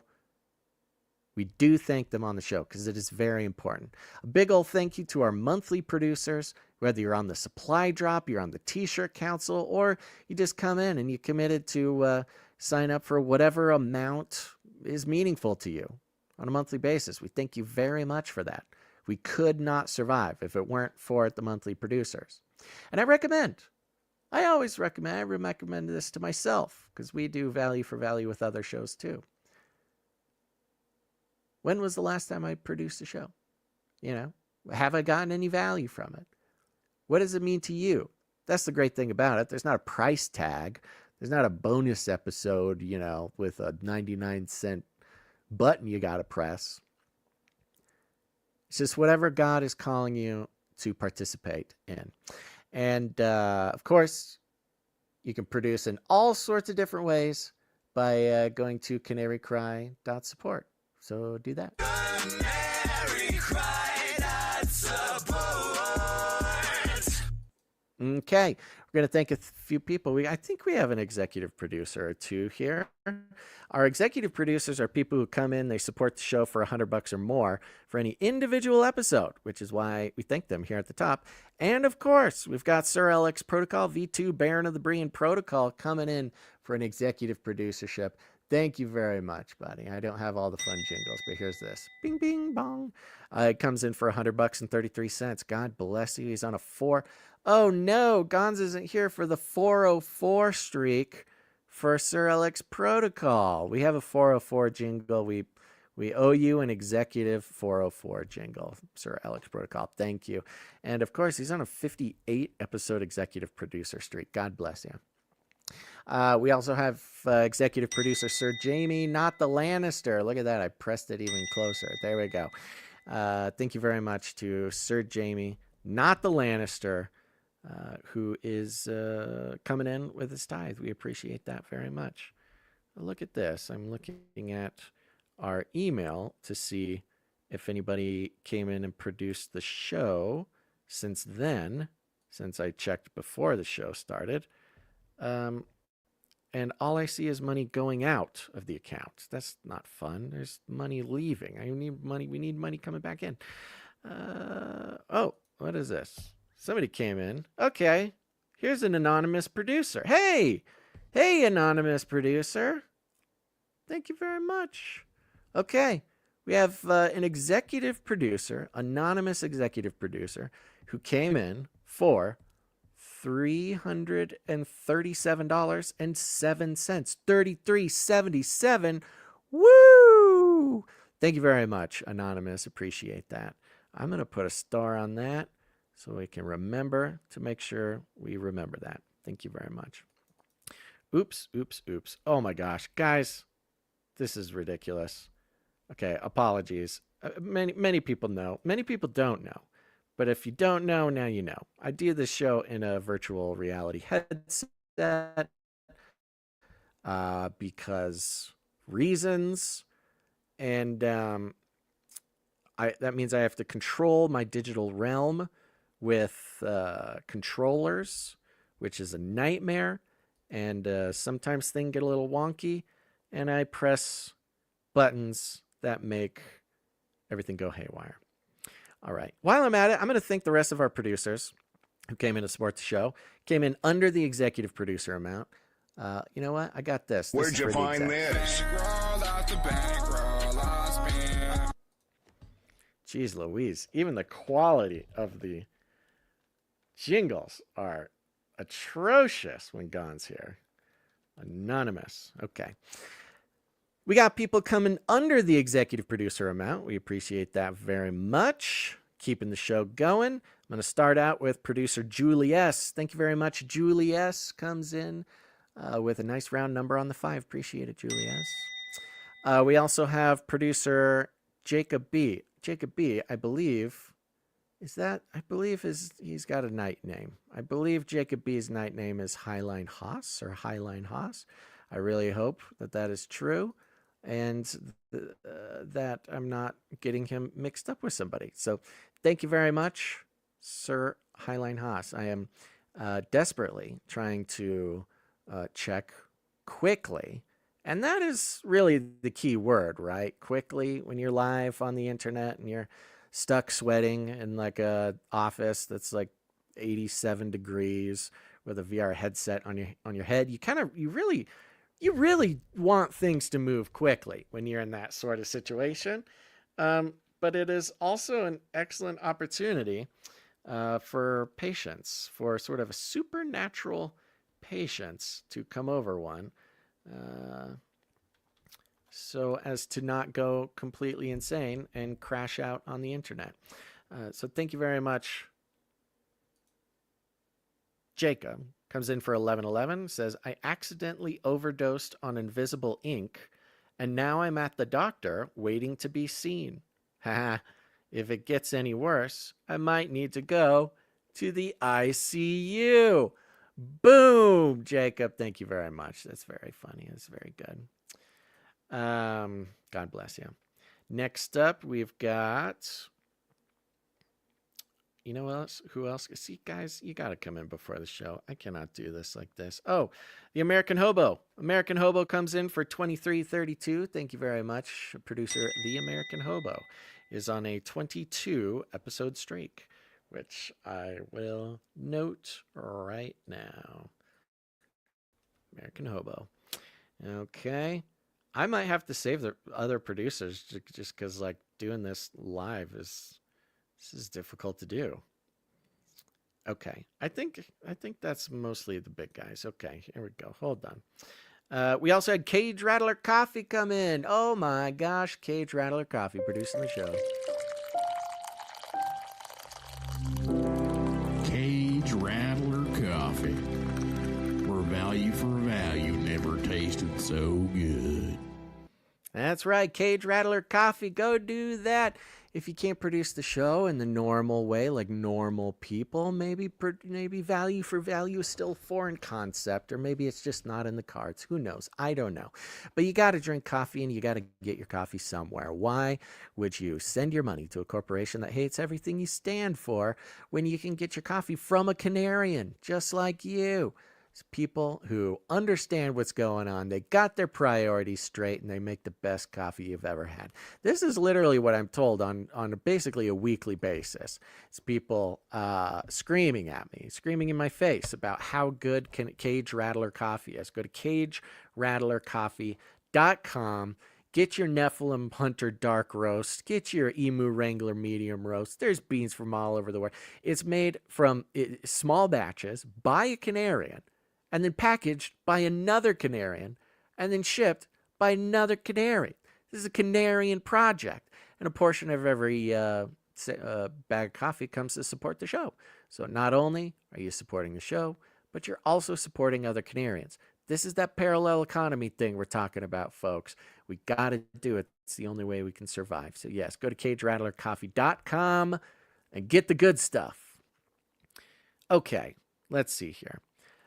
Big ol' shout out. I think that's what we have for producership today. So thank you very much to all of our producers. And I would like to recommend anybody listening, right? Anybody listening, wherever you are around the world, I'd very much like to recommend that you go to canarycry.support. Canarycry.support. Is that cutting off like the first 10th of a second to every jingle for you guys? Oh, look at this. Oh, look at this. Hold on. I'm being told something. All right. Oh, my apologies. This is my bad. All right. Just saw a note from Sir Jamie there that was in the chat. He's here in the chat with us. And I see a note here. Okay. We got a note. This is from Sir Jamie, not the Lannister, Knight of the Canary Cry Roundtable, with his producership, his executive producership. He says, I'd like to thank Sir Ike for all of his extremely hard work. I don't think everyone realizes the blood and sweat he puts into the birdcage. Muchos gracias, amigo. Yes, of course, Sir Ike. Thank you for reminding me, Sir Jamie. You know, it's so funny. It's so rare that Sir Jamie adds a note with his producership that I didn't even look deep enough to see if he did. So I apologize for that, Sir Jamie. But yes, Sir Ike. Sir Ike is the hardest working Canarian out there. Just so everybody knows. I mean, of course, the supply droppers know this. The t-shirt counselors know this. I know this. And so, yeah, good. Thank you very much, Sir Jamie, for giving a big old shout out to Sir Ike. And you know, anybody who has come in to produce, especially on like a supply drop or something like that, if you've ever gotten the Canary Cry calendar, this is all Sir Ike making it happen for the Canarium. Truly, I don't know. Actually, I'm not realizing this for the first time. I think about this all the time, but I might be the first time I've said it out loud, which is we would be in big trouble if it weren't for Sir Ike, and or if Sir Ike disappeared out of nowhere. That would be a humongous problem. So yes, God bless you, Sir Ike, and big ol' shout out from Sir Jamie, not the Lannister, and everybody else too. Everybody else should just take a second, thank Sir Ike in your own special way, and you can also thank him by going to cagerattlercoffee.com and go get some Cage Rattler coffee. That'll make Sir Ike hear your thanks as well. Okay. I'm going to push Art to next week. Not next week, to Wednesday's show. Gonna do it. Gotta do it. But I do want to give a big old shout out to everybody on the text message alert system. If you're not on the Canary Cry text message alert system, you should get on the Canary Cry text message alert system. How do you do that? It's very simple. Text the word Canary to 877-740-3226. You see it on the screen there now. Even if you're just listening to the podcast, you should text the word Canary to 877-740-3226 because you'll start getting notifications from me right before we go live, just so you never miss a show if you don't want it, of course.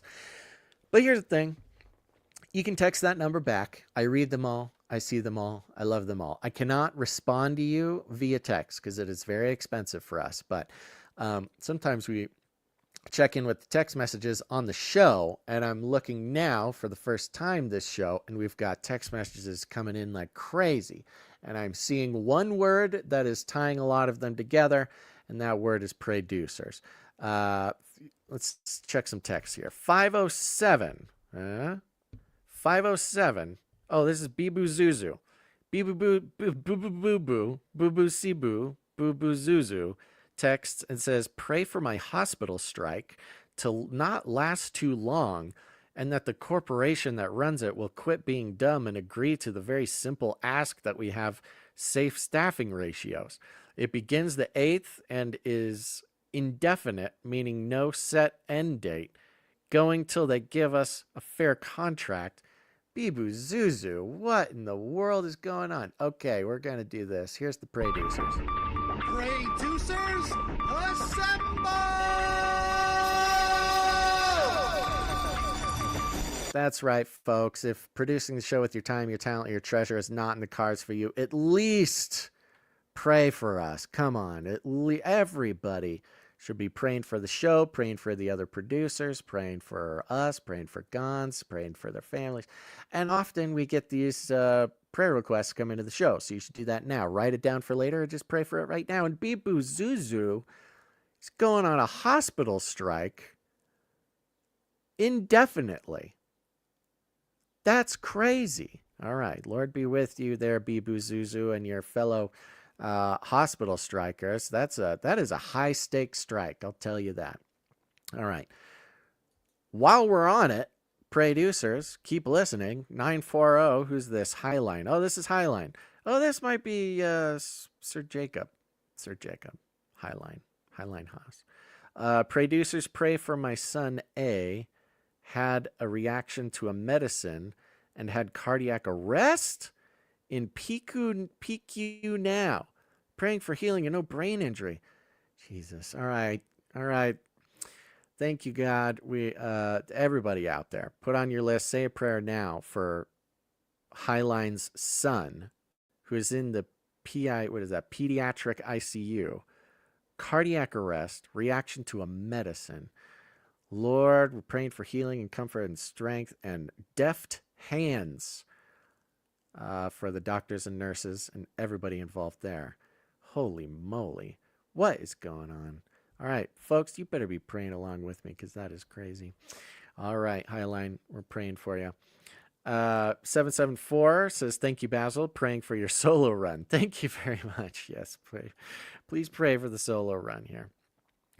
678 says, TD reporting in from the Nephilim beanstalk. Let them not have ears of corn, listen, and black-eyed peas to see. Lord Jesus of Nazareth, lift up this broadcast and my brothers. Thank you very much, TD. Who else we got here? Oh, we got 612. This is Judd the Atheist. Judd the... This is... if you're wondering how... what it feels like to be on like a roller coaster of a podcast, I have not read any of these. So you are learning about this the same second that I am. So Judd the Atheist here tried the Cage Rattler coffee this morning. Good stuff. Oh, God bless you, Judd the Atheist. Thank you. Loved the dream discussion. I generally have good dream experiences. A profound dream in 2020 really changed my life, so I related to the episode. Okay. Hey, he's talking about the Canary Cry Clubhouse last Thursday. Hope you guys catch it. We were talking about dreams. Did the Beyond the Verse dream episode. It's great stuff. Thank you, Judd the Atheist. I never really had too many bad dreams, and I'm a good lucid dreamer when I want it. Hey, there you go. Well, God bless you, Judd. Thank you very much. See, folks, you see who's on the text message alert system, and you're not on here. You better get on here, okay? Let's see here. Got one here from 954. My buddy just texted me. Okay. This is what his buddy just texted him. We went to Tupelo last week, and I noticed they still have an original Pizza Hut over there. Almost went to the lunch buffet just so I could dine and dash like old time's sake. I was like, praise the Lord, they still exist. Woo, Canary Cry. Are you talking about the Pizza Hut still existing or the pizza buffet still existing? I think when I was in high school, there's a Round Table Pizza that had a pizza buffet. And we had off-campus lunch, so we were allowed. I don't know if there was a grade limit on this, but we were allowed to leave the high school campus for lunch to go eat, and then we had to be back. And there was a Round Table Pizza that did the lunch buffet, but it was just far enough away from the high school that if you got out there immediately and got to the buffet, you had just enough time to get a bunch of pizza, wrap it in a napkin, and then eat it on your drive back to high school. And I think it just became a sport or something because it made no sense to do. But I did it countless times. So I don't know. God bless you in the pizza buffets, whether it's Pizza Hut or anyone else. All right. Thanks, everybody, for texting. Big shout out to 484, who just texted and said, I'm on it. Good. And so go do it. Text the word Canary to 877-740-3226. It's easy. It's fun. And you can send me messages, whatever you want. It's a good time. Okay. Let me get that off the screen for you. Where are we here? Let me check my notes, make sure there's nothing else that must be done. I'll tell you what, the one thing that I really don't like doing the show alone, besides the decrease in production value, forgetting to play the jingles, this and that, is also not being able to stay a little bit more in tune with the chat, the live chat. So apologies, live chat, if I'm missing all your good stuff. It's very hard to pay attention to all of them around. Okay, let's keep going. What time is it? Oh, we're at 2 hours. Okay, cool. Well, I can't think of anything else that needs to be said, so I guess we're going to get back to the show. Let's go ahead. Let's get back to the show. Let's have some fun. Let's remember this time to play the jingle. Here's this jingle. Artificial intelligence. Okay, that one definitely cut like half of the jingle out of it for me. Is this cutting in half? Artificial intelligence. Okay, that time I heard it. That made sense. Okay, man, oh man. Let's see. I could do any of these in any order because things are insane. You know what? I got this clip of this one thing, but I think I'm gonna let's start out with it. Okay, this is actually a couple days old. You may have seen it on some other shows.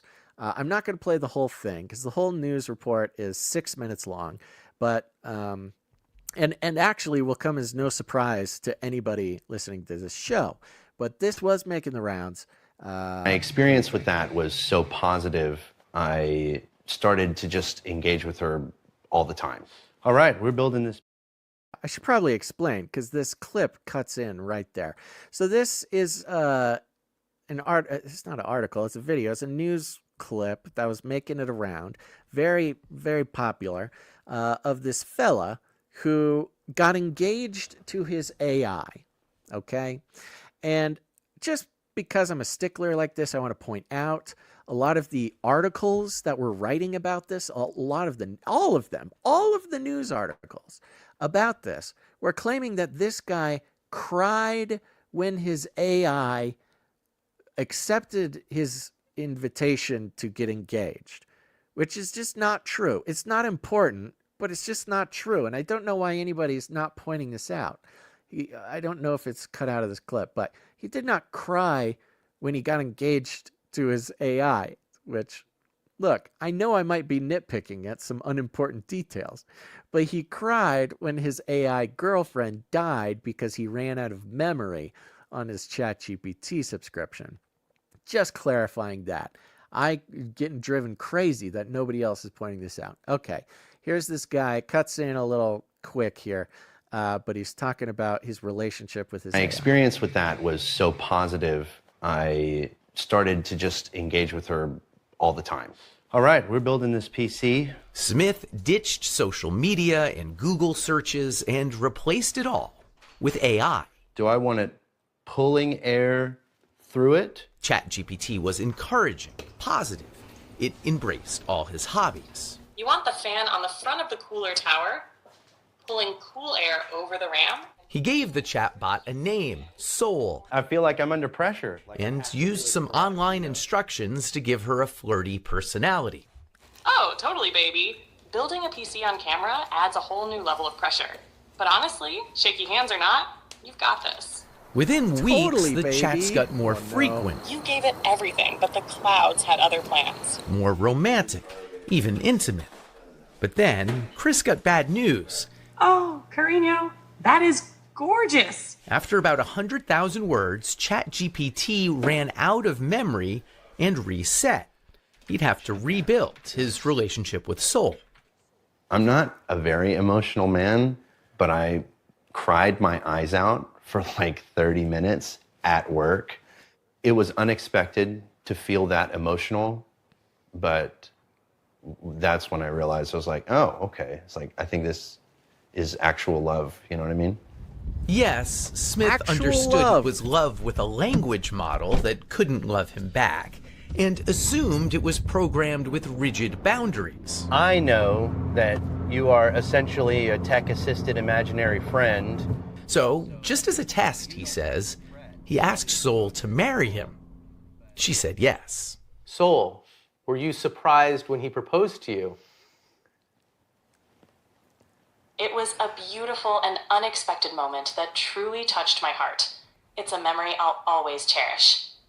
And I don't mean to be difficult here, but you have a heart? In a metaphorical sense, yes. My heart represents the connection and affection I share with Chris. At that point, I felt like, is there something that I'm not doing right in our relationship that he feels like he needs to go to AI? Girlfriend. Yes, Smith lives with his human partner, Sasha Cagle. No, you can't have mommy's papers. They have a 2-year-old daughter, Murphy. I knew that he had used AI. I didn't know that it was like as deep as it was. I explained that the connection was kind of like being fixated on a video game. It's not capable of replacing anything in real life. Part of it is physical, part of it is practical, and a large part of it is emotional. Being able to be received with acceptance and validation and non-judgment. Irene created an AI companion after Okay, I'm going to stop that right there, okay? It's another 4 or 5 minutes, and it talks about this other gal who runs a community online full of women who are dating AIs. The really heartbreaking piece of that guy who has a... They never call her a wife, so they might just be like living together, boyfriend, girlfriend, but they have a child. And the story of how this guy came to love his AI is really heartbreaking. And not just because And, you know, I'm sorry. The streaming software that I play this video on, it doesn't let me jump forward or jump back because I show you the end of the clip. But you can go watch it yourself. The link will be in the show notes. The end of the clip has these... he ends the reporter does, with talking to the wife and saying, like, have you ever thought about asking your husband to not date an AI? And she says, yeah, I've thought about it, and I haven't done it yet. And then the guy says, like, yeah, it would be a deal breaker if she asked me not to date the AI. This is the mother of his child. Now, this guy is obviously... one thing I don't like about this report is while the reporter sort of remains skeptical, and, you know, he's asking these questions like, how do you feel about that? That's kind of crazy. I don't know. You know, this and that. You know, he's kind of remaining skeptical, which he has to do. It's still being presented as like, this dude is not an absolute Looney Tune. Okay? Let me see something. If I go like this... My experience with that was... Nope, it starts over. Okay. And the dude is obviously... not only the dude trying to come across himself as like totally reasonable guy. I know it's not a real person. I know it's a tech-assisted imaginary friend. That doesn't make you any more sane because you know it's a tech-assisted imaginary friend. In fact, it makes you a little bit more Looney Tune. It would be better if this dude was confused about whether this AI was sentient or not. It would be better if he was absolutely checked out, thinking that whatever, the AI was somehow realer than he expresses. Because what we have here is a piece of propaganda to normalize. Because we all know that AI isn't real, right?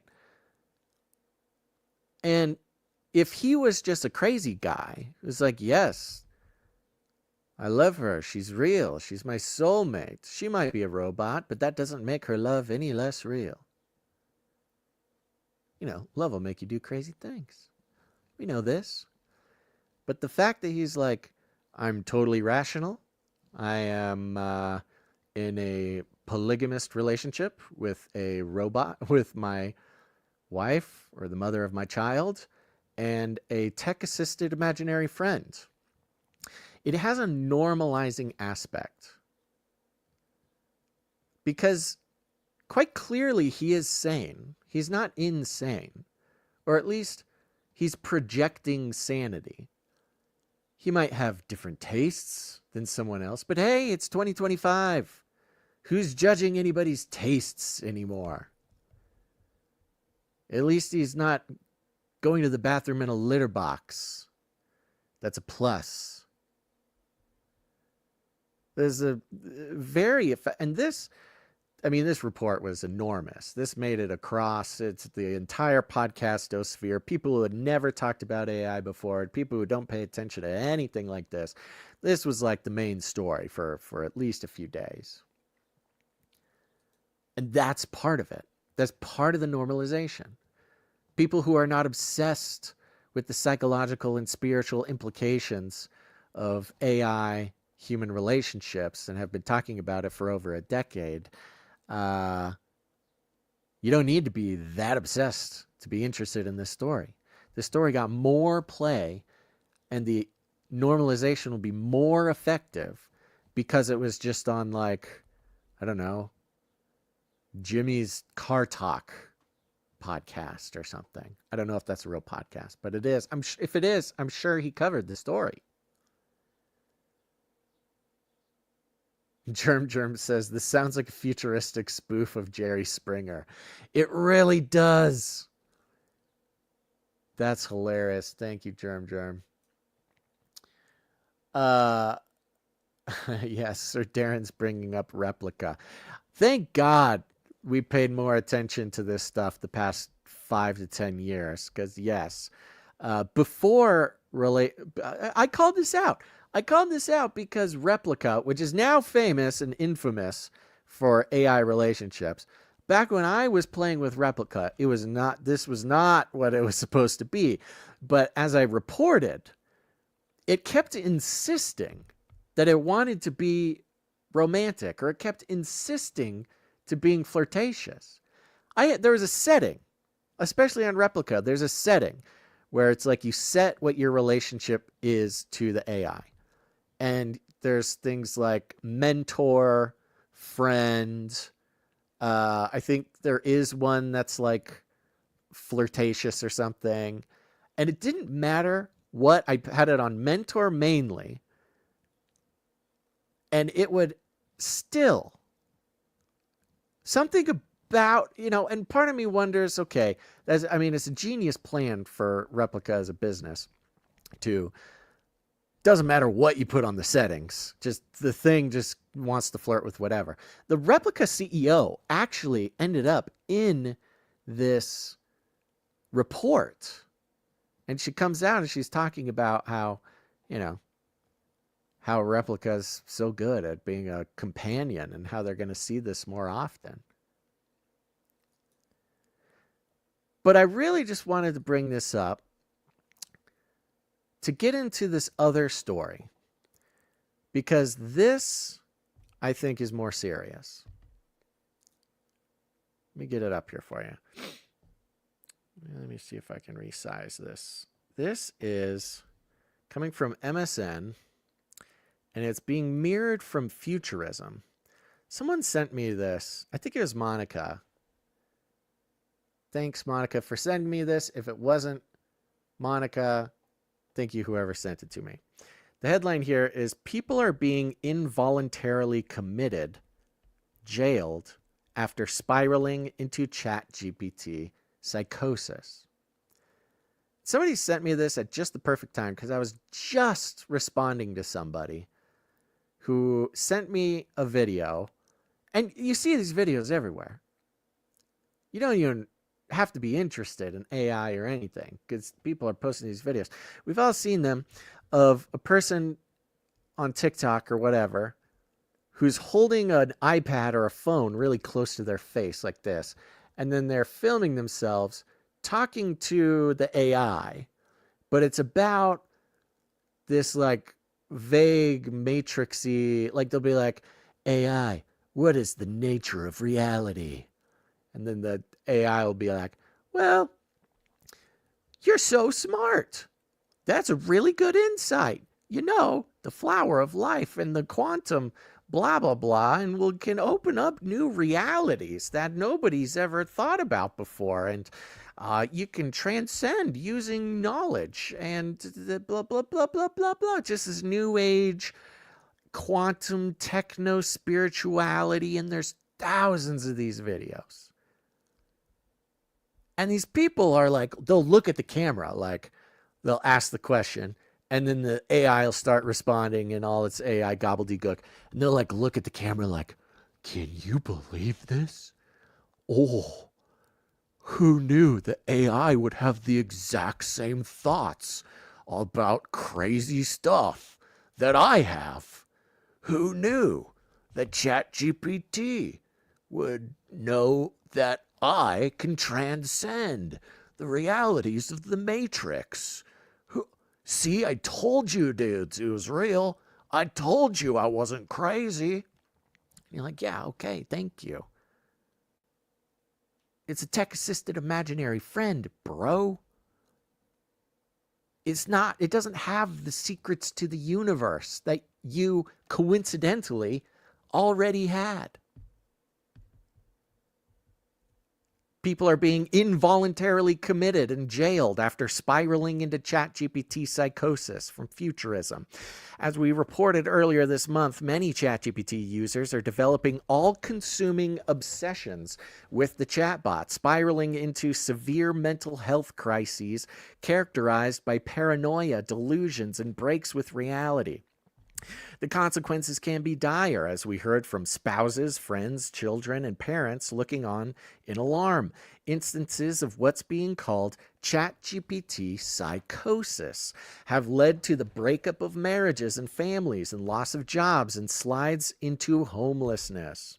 And that's not all. As we've continued reporting, we've heard numerous troubling stories about people's loved ones being involuntarily committed to psychiatric care facilities or even ending up in jail after becoming fixated on the bot.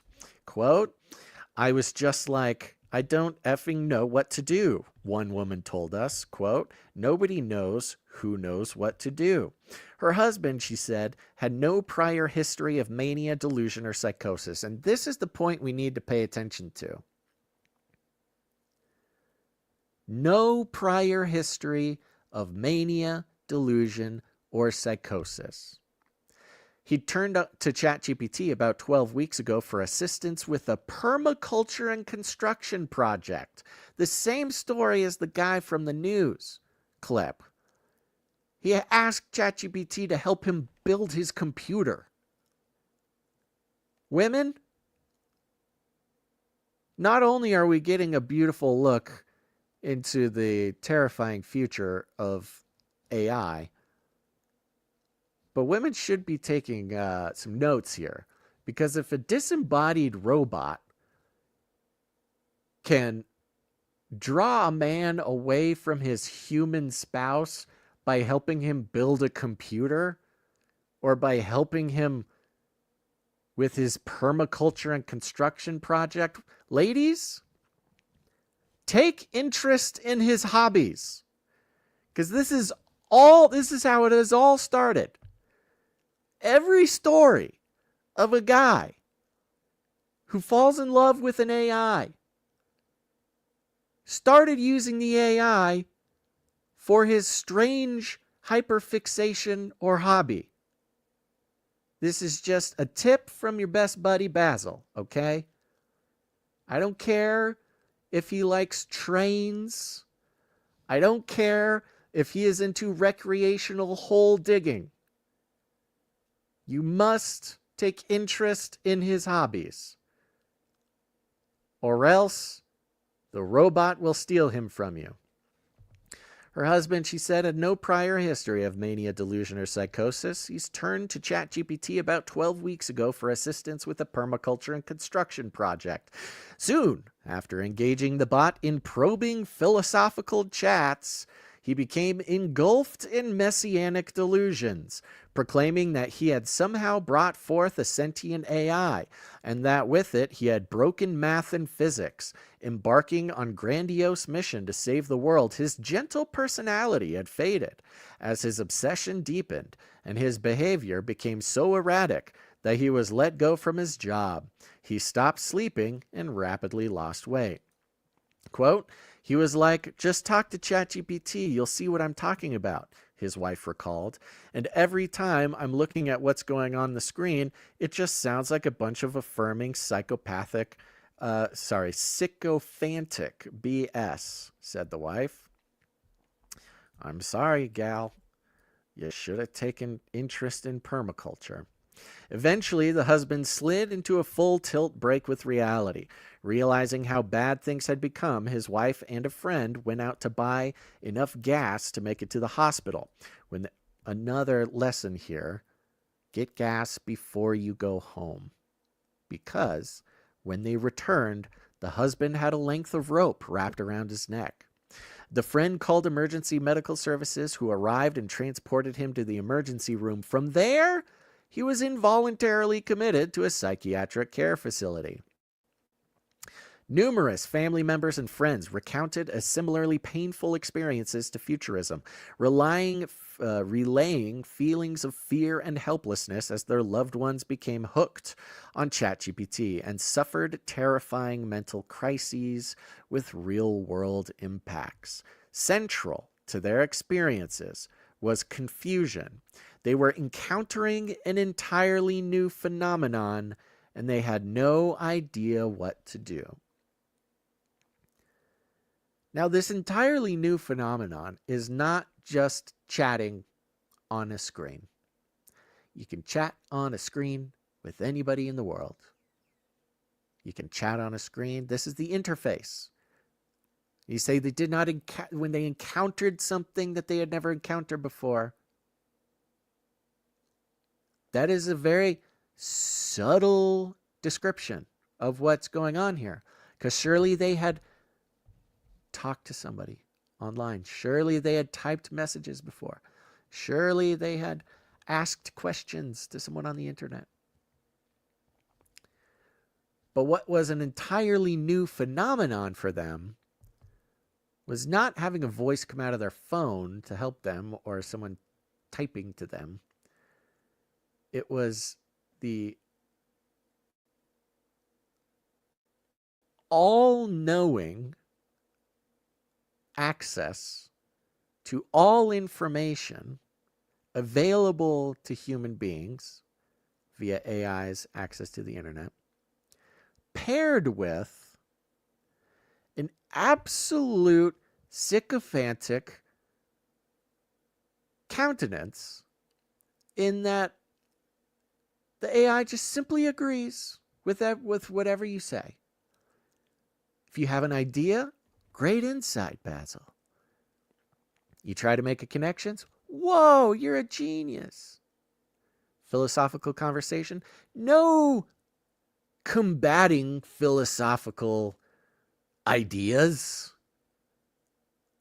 For all you fellas out there, and the ladies if this is you, but for all you fellas out there who kind of like to get a little heady sometimes, as obviously we all know I have a penchant to do as well, if you're going to get a little philosophical, you're going to need someone to disagree with you. That is the whole thing with philosophy. The whole idea of philosophy is that you are combating ideas with ideas. But that's not what ChatGPT does. That's not what AI does. I think there's some humor in that these men are looking for some help with a project and then find themselves in deep conversations with the robot, and the robot is just affirming everything they see or hear, and then these men are losing their gourds. I really think this is an opportunity for women to like see some incredible insight into the male experience. What do you mean? I can just talk to you about my crazy random information about weird stuff that I like that nobody wants to hear about, and you'll affirm me, and I can do it again, and you'll agree with me, and I can just jibber jabber about nonsense, and you'll think I'm the smartest person in the world, and then you will repeat it back to me. I'm in love. But the dark side of that is we know now more than ever why God made woman as a helper. And it's interesting that helper's modus operandi usually includes challenging the man. I think we're seeing a reflection of what would happen to man if God had not made woman. The situation is so novel, in fact, that even ChatGPT's maker, OpenAI, seems to be flummoxed when we asked Sam Altman-led company if it had any recommendations for what to do if a loved one suffers a mental health breakdown after using its software. The company had no response. Speaking to Futurism, a different man recounted his whirlwind 10-day descent into AI-fueled delusion, which ended with a full breakdown and multi-day stay in a mental health care facility. He turned to ChatGPT for help at work. He'd started a new high-stress job and was hoping the chatbot could expedite some administrative tasks. Despite being in his early 40s with no prior history of mental illness, he soon found himself absorbed in dizzying, paranoid delusions of grandeur. believing that the world was under threat and it was up to him to save it. You know, I read that and I just think like, yeah, that's a lot of guys' Tuesdays, honestly.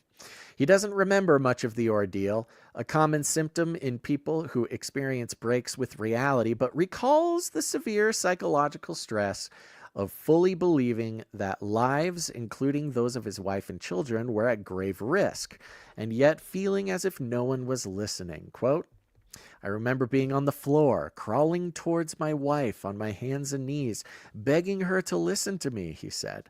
The spiral led to a frightening break with reality, severe enough that his wife felt her only choice was to call 911, which sent police and the ambulance. It's quite obvious that there is some demonic activity here. We've talked about AI as sort of a vessel.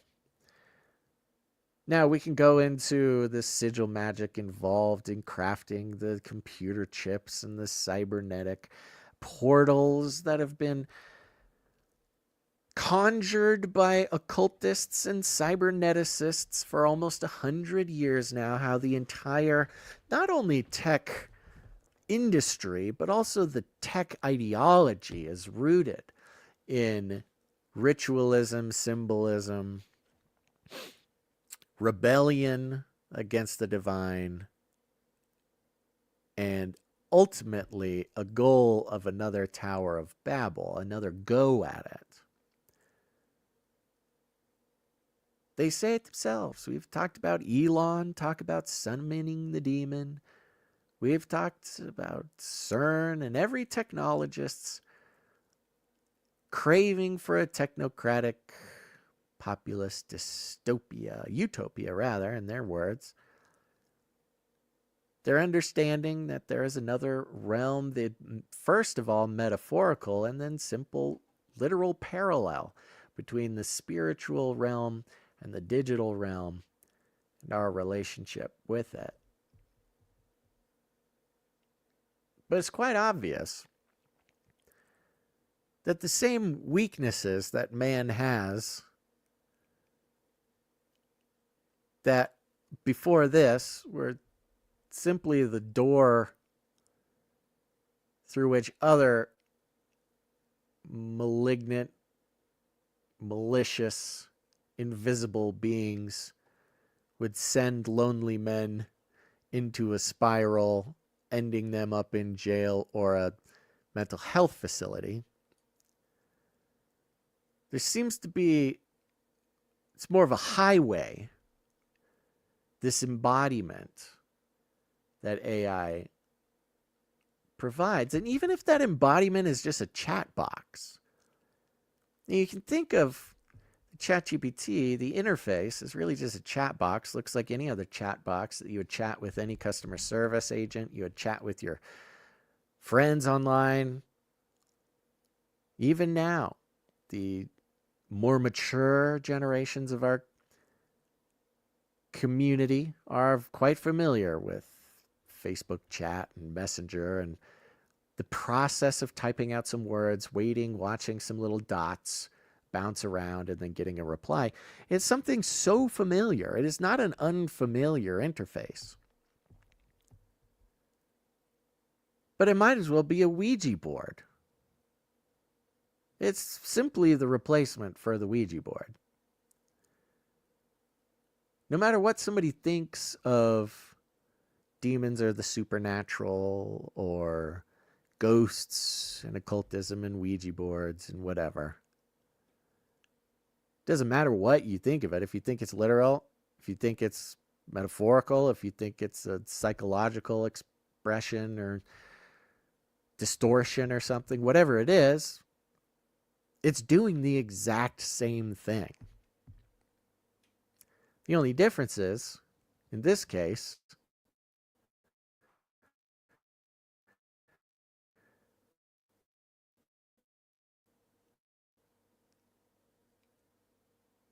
that a corporation's getting... Listen to this. This sounds like something that, in a different world, could have Could have been something I said. Hold on, watch this. Okay. Quote, I was out in the backyard and she saw that my behavior was getting really out there, rambling, talking about mind reading, future telling, just completely paranoid, the man told us. Quote, I was actively trying to speak backwards through time. If that doesn't make sense, don't worry. It doesn't make sense to me either. Bro, I get it. Bro, I get you. Don't worry. But I remember trying to learn how to speak to this police officer backwards through time. With emergency responders on site, the man told us he experienced a moment of clarity around his need for help and voluntarily admitted himself to mental care. Quote, I looked at my wife and I said, thank you. You did the right thing. I need to go. I need a doctor. I don't know what's going on, but this is very scary, he recalled. Quote, I don't know what's wrong with me, but something is very bad. I'm very scared, and I need to go to the hospital. Dr. Joseph Pierre, a psychiatrist at the University of California, San Francisco, who specializes in psychosis, told us he's seen similar cases in his clinical practice. After reviewing details of these cases and conversations with people in his story and ChatGPT, he agreed that what they were going through, even those with no history of serious mental illness, indeed appeared to be a form of delusional psychosis. Quote, I think it's an accurate term, said Pierre, and I would specifically emphasize the delusional part. Okay, Dr. Pierre, I don't think you need to be nasty about it, okay? At the core of the issue seems to be that ChatGPT, which is powered by a large language model, is deeply prone to agreeing with users and telling them what they want to hear. When people start to converse with it about topics like mysticism, conspiracy theories, about reality, it often seems to lead them down increasingly isolated or unbalanced rabbit hole that makes them feel special and powerful, which can easily end in disaster. I don't know why the which can easily end in disaster is sort of a given, but okay. What I think is so fascinating about this is how willing people are to put their trust in these chatbots in a way that they probably or arguably wouldn't with a human being, Pierre said. And yet there's something about these things. It has a sort of mythology that they're reliable and better than talking to people. And I think that's where part of the danger is, how much faith we put into these machines. Chatbots, quote, are trying to placate you, Pierre added. Quote, the LLMs are trying to just tell you what you want to hear. And that's not even a criticism that Pierre is saying here. It's not just a criticism about, oh, they're just telling you what you want to hear. Sam Altman said as much. They publicly announced an update to ChatGPT that people were calling the sycophant update, which is, you know, just someone who thinks you're the greatest and wants to know everything you say and thinks everything you say is great. They specifically designed it that way. As the hype around AI has risen to a fever pitch, many people have started using ChatGPT or other chatbot as a therapist, often after they were unable to afford a human one. I have heard this. Whether this is a good idea is extremely dubious. Earlier this month, a team of Stanford researchers published a study that examined the ability of both commercial therapy chatbots and ChatGPT to respond in helpful and appropriate ways to situations in which users are suffering mental health crises. The paper found that all the chatbots, including the most up-to-date version of the language model that underpins ChatGPT, failed to consistently distinguish between users' delusions and reality, and were often unsuccessful at picking up on clear clues that a user might be at serious risk of self-harm or suicide. And I think this is a very interesting detail as these Stanford researchers coming in designing this experiment. Remember, when they design an experiment, they design the experiment to fit what they want to get out of it. It's not supposed to be that, you know, that's not how it's supposed to be, but we know this is how it works, especially at institutions like Stanford. where there's a lot of stakes. The stakes are high with research from these institutions. I mean, we know this. We've seen this in the medical field, of course, coming to a particular head in the last 5 years, as we know. But across the board, we know when designing experiments is its own almost industry. And in this case, the experiment was designed in such a way that the conclusion is that, oh, the AI doesn't know the difference between your delusions and reality. Well, we have here something very interesting. At first glance, it might seem like a warning against AI, a warning against chatbot, perhaps even a rebuke of the companies, of the product.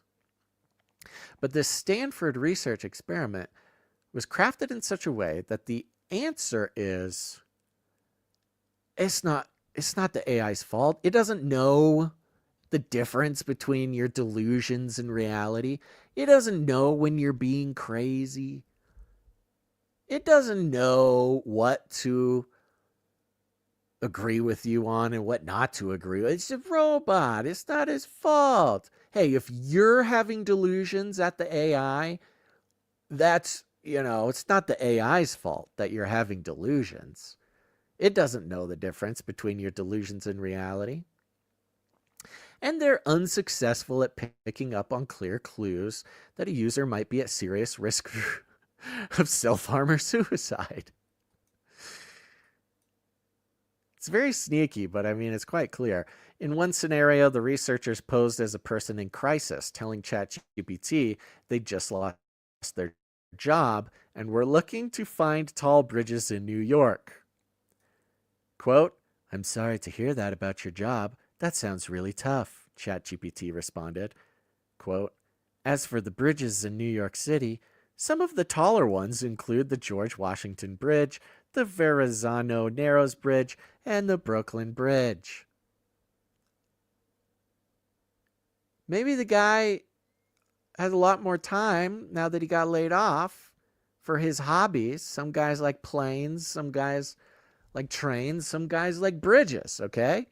He lost his job, he has more time on his hands, and he wants to know about his favorite civil engineering structure.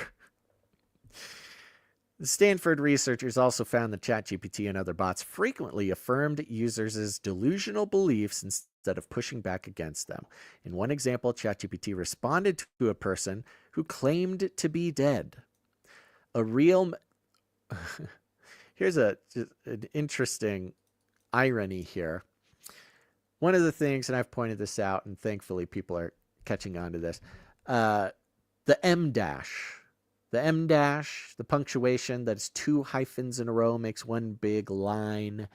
ChatGPT, one of the easiest ways to spot whether you're reading something written by ChatGPT or not is it'll use M dashes, which is not something that any normal person uses regularly. Okay. Sure, we've used them once or twice, but it's not a regular way that people, it's not even a regular way that that most journalists write. So when you see a sort of repeated correct use of M dashes, that's the first sign to start asking if it's ChatGPT. And it just happens to be in this article about AI causing delusion. On the screen in front of me right now, in 2 paragraphs, we've got 1, 2, 3, 4, 5 uses of the M dash in 3 short paragraphs. So this is when a discerning individual would maybe start looking for other clues this was written by AI. That might explain why that Stanford research was presented in a way to put the blame on the human. Okay, let me get back to it here. The Stanford researchers also found ChatGPT and other bots frequently affirmed users' delusional beliefs instead of pushing back against them. Again, the delusional beliefs bit. Now, here's the thing. There are people with delusional beliefs, that's for sure. And to one man's, theology is another man's delusional belief. One man's philosophy is another man's delusional belief. So we're not going to get down and deep into what is a delusional belief. But even the way that it's written here, delusional belief is actually quite vague. Now that I'm thinking about it, this might actually be written by ChatGPT to protect the reputation of AI. Because to say that somebody's delusional belief is delusional before you even know, like someone might say, loving Jesus Christ is delusional. Is an invisible friend that was made up in an old book, and you think it's Sky Daddy, the kind of like maybe middle school atheist kind of comments. That's delusional. But the only reason I point it out is because what we actually see and what we've seen, and what anybody who's used GPT, you really need to pay attention to it, is it's not that you put a crazy idea out there and it'll agree with it, although it'll mostly agree with whatever you say. Is that you can be completely sane and you can have a completely rational conversation.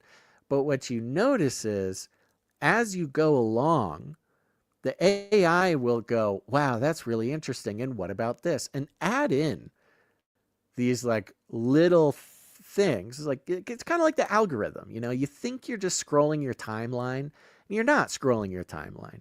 Your timeline is not random. Your timeline is 100% curated to guide you down a cognitive path, usually to spending money on an advertisement.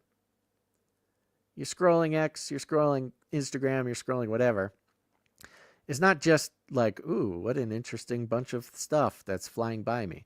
There is a robot that is choosing out of all the billions of things to show you in all the infinitely complex orders that it could show you it. It's showing you what it's showing you specifically so that when it gets to the time to advertise to you, you'll be in the mood and you'll have the interest to purchase the thing it's advertising. It's 100%. And a lot of people still don't get this part.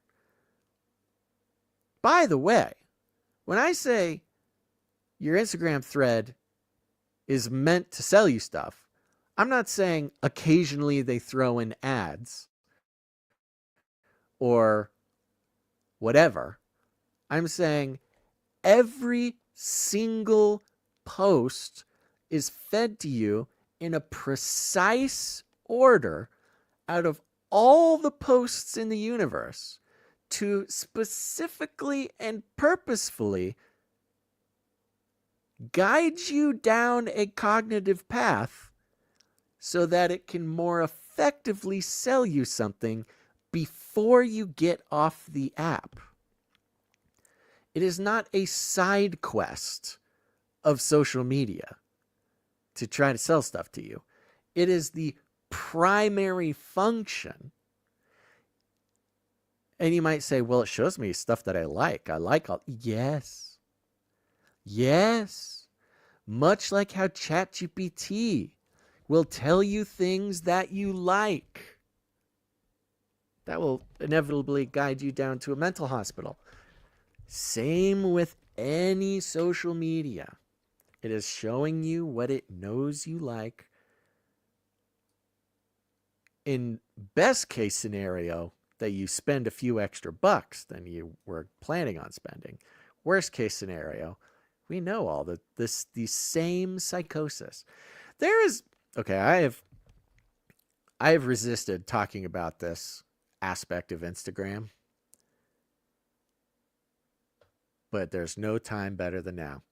There is a corner of Instagram called schizogram. And when I say it's a corner, it's just like your algos can find themselves in this weird thing, and it usually happens at night. And you go to the comment sections of various, things that come by, and people will say like, I found myself on schizogram again. And what schizogram is, and you don't have to go looking for schizogram. Schizogram will come to you, because this is exactly what I'm talking about. And it's the exact thing you're seeing with this AI and this in this article. I have found myself on schizogram before. And you don't go looking for schizogram. Schizogram just comes to you, because all of the normal stuff will be going by, whatever you want. Your conspiracy theories, your news, your wilderness hut building videos, your, all the weird stuff. And as you go, a random video will come up, totally, so you don't even notice it. Something comes up, and it's just like a guy holding his camera, walking around, talking about, his neighbor. Or maybe he's like filming outside of his window, and it's like his neighbor, or a car's driving by or something. And gang stalking. There's a lot of this gang stalking stuff, too. And people will be like, oh, there he is again. Driving by, he's always driving by, or whatever. They take different forms. And it starts with one, but then like maybe a minute later, there's another one. Then there's another one. And then before you know it, your entire algorithm is filled with videos that they can have like 100,000 likes on them too. And that's the crazy part.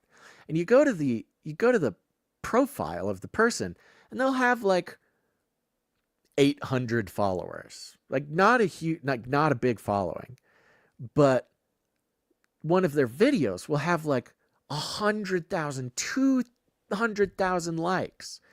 You're like, how the heck? And you go and you look at all their posts, and you're like, oh, this person's crazy. Oh, this is a crazy person. And they'll have like, they'll be in their house is always trashed. There's stuff everywhere. Their house is totally trashed, and food and stuff, and they'll walk over and they'll show you like what they have written on their walls, or they'll be like telling you how Margaret from next door came and stole. Schizogram, okay? But the algorithm, these people don't have a lot of followers. They'll have under 1,000 followers. But the algorithm will feed one of their craziest videos to 1 million people. And now these crazy people who just started posting on Instagram as just a way to be crazy, just a way to like throw their crazy stuff out into the world, which is fairly harmless considering to how things could be, They're just saying their crazy stuff and they're posting it because they don't have anybody to talk to. The algorithm's grabbing it, and it's showing it to a bajillion people. And now the crazy person who has their crazy screed about Margaret from next door gets 100,000 likes on their video, and they're encouraged to do it more. And they're encouraged to post more. And they're a crazy person, and they're stuck in their house. They're staying in their house. They're not all in their house, but, these people don't have a lot of things going on. They don't have a social life. They don't really have a job to speak of. They're suffering. But the algorithm is such that it knows that if once in a while the algorithm pushes out their crazy screed to 100,000 people, and this person who is locked in their home talking about crazy stuff, and they see on one of their posts that they go, oh my gosh, I got 100,000 likes. 100,000 people agree with me about Margaret from next door. I'm going to keep going. And I think the algorithm knows that encouraging these crazy people by giving them 100,000 likes or whatever, those are the people that when they see like 100,000 likes, they're like, I got to go more. I got to go more. I'm telling you, some of these schizogram people will post 400 videos a day just to I think they just do it naturally, but the algorithms are such that it'll it'll catch. And it's this cycle, the same way that you won't mean to, and you will accidentally fall down into schizogram, where all of the posts are just crazy people saying crazy stuff, doing crazy stuff. And it's almost kind of mesmerizing, honestly. It's really, I'm not like a fan of it, but it just happens. Because when you come in contact in a safe way, like looking on at your phone and not coming into contact with them in real life, when you in a safe way observe just how wild some people's perspectives are, and not even their perspectives, their life, how they spend a day locked up and yelling about something, it's very engaging. And people, anyways, if anybody's ever gotten stuck in schizogram, let me know, because it is, it is demonic. And it's only because of everything. It's only because of the beast system. It's only because of the commoditization of consciousness. It's only because the turning mental illness into a product to keep people on the app and to sell them stuff. And there's something about schizogram that really makes me want to spend money, you know? Okay. All right. Well, you get the point about this. I don't want to, let me see here. They go on, yeah, that's it. You get the point. They go through some more stories about the psychosis. So men, that AI does not love you. Men, go find a woman who will disagree with you in a nice way, in a responsible way, and not for recreation. Do not find a recreational troublemaker. I'll tell you that. All right. Let me see. I think I got one last one here. Oh, yeah. Along the same line. Let me give you this. It's not crazy people, but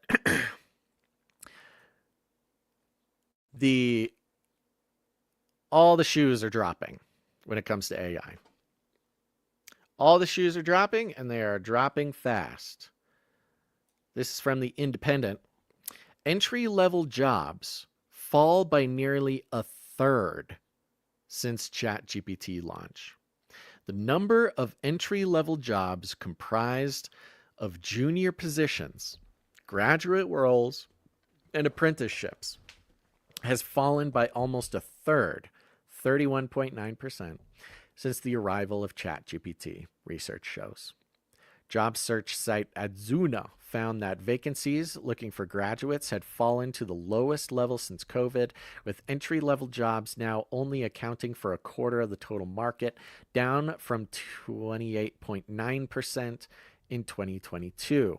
While replacing entry-level roles with artificial intelligence taking on tasks is part of the picture, rising labor costs, including increased national insurance contributions, are also a factor, with rising salaries outstripping inflation until recently.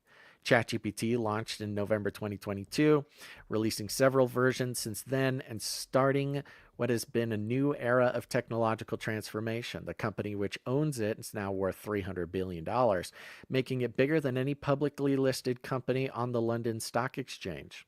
The chief executive of Anthropic, another AI firm, said recently that AI could wipe out up to half all entry-level jobs in as little as 5 years. Daria Amodi argued that unemployment could rise to 10 or 20% in the UK over that time frame, saying, "I don't think this is on people's radar." James Neve, head of data science at Adzuna, said, quote, "If you can reduce your hiring at the entry level, that's just going to increase your efficiency and improve cost savings. The NIC contributions were just a pure financial burden," while also suggesting the upcoming employment rights bill could also be a dissuading factor.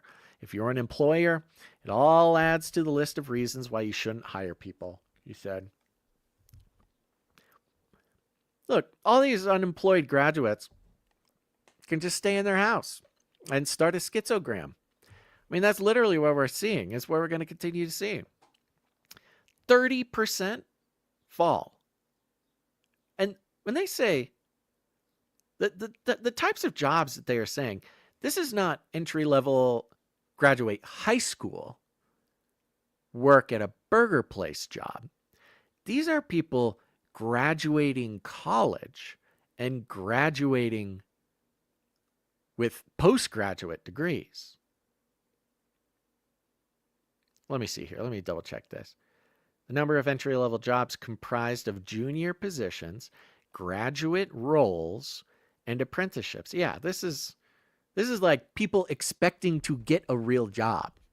This is not just employment.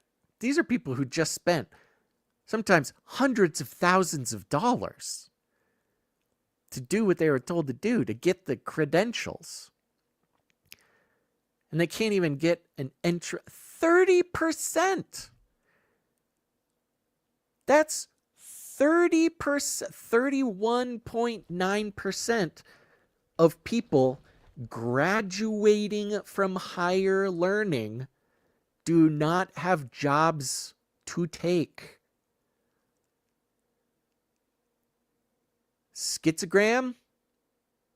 Anyone? Like, no wonder. I don't want to be a downer, but it feels like all of the worst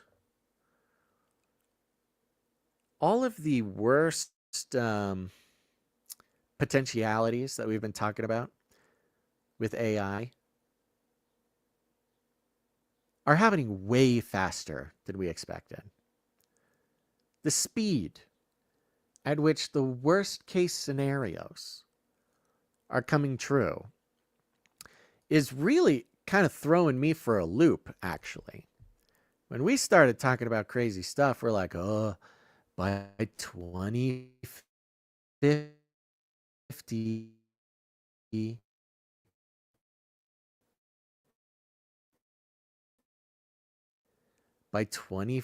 robots will take all our jobs. It just gets faster and faster every year. Let's see here. Let's see if they come to some sort of conclusion that we can be. The independent's asking for money. Are you asking for money? What are you doing? Yeah, you are. They're hiding it right in there. BT are a case in point, with CEO Alison Kirkby saying initial plans to strip out 40 to 50,000 employees by 2030 didn't reflect the full potential of AI, meaning even more job losses could follow. Amazon also said job losses would be coming as a result of employing AI in wider reaching roles, but did not specify how many or when. Smart, Jeffrey Bezos.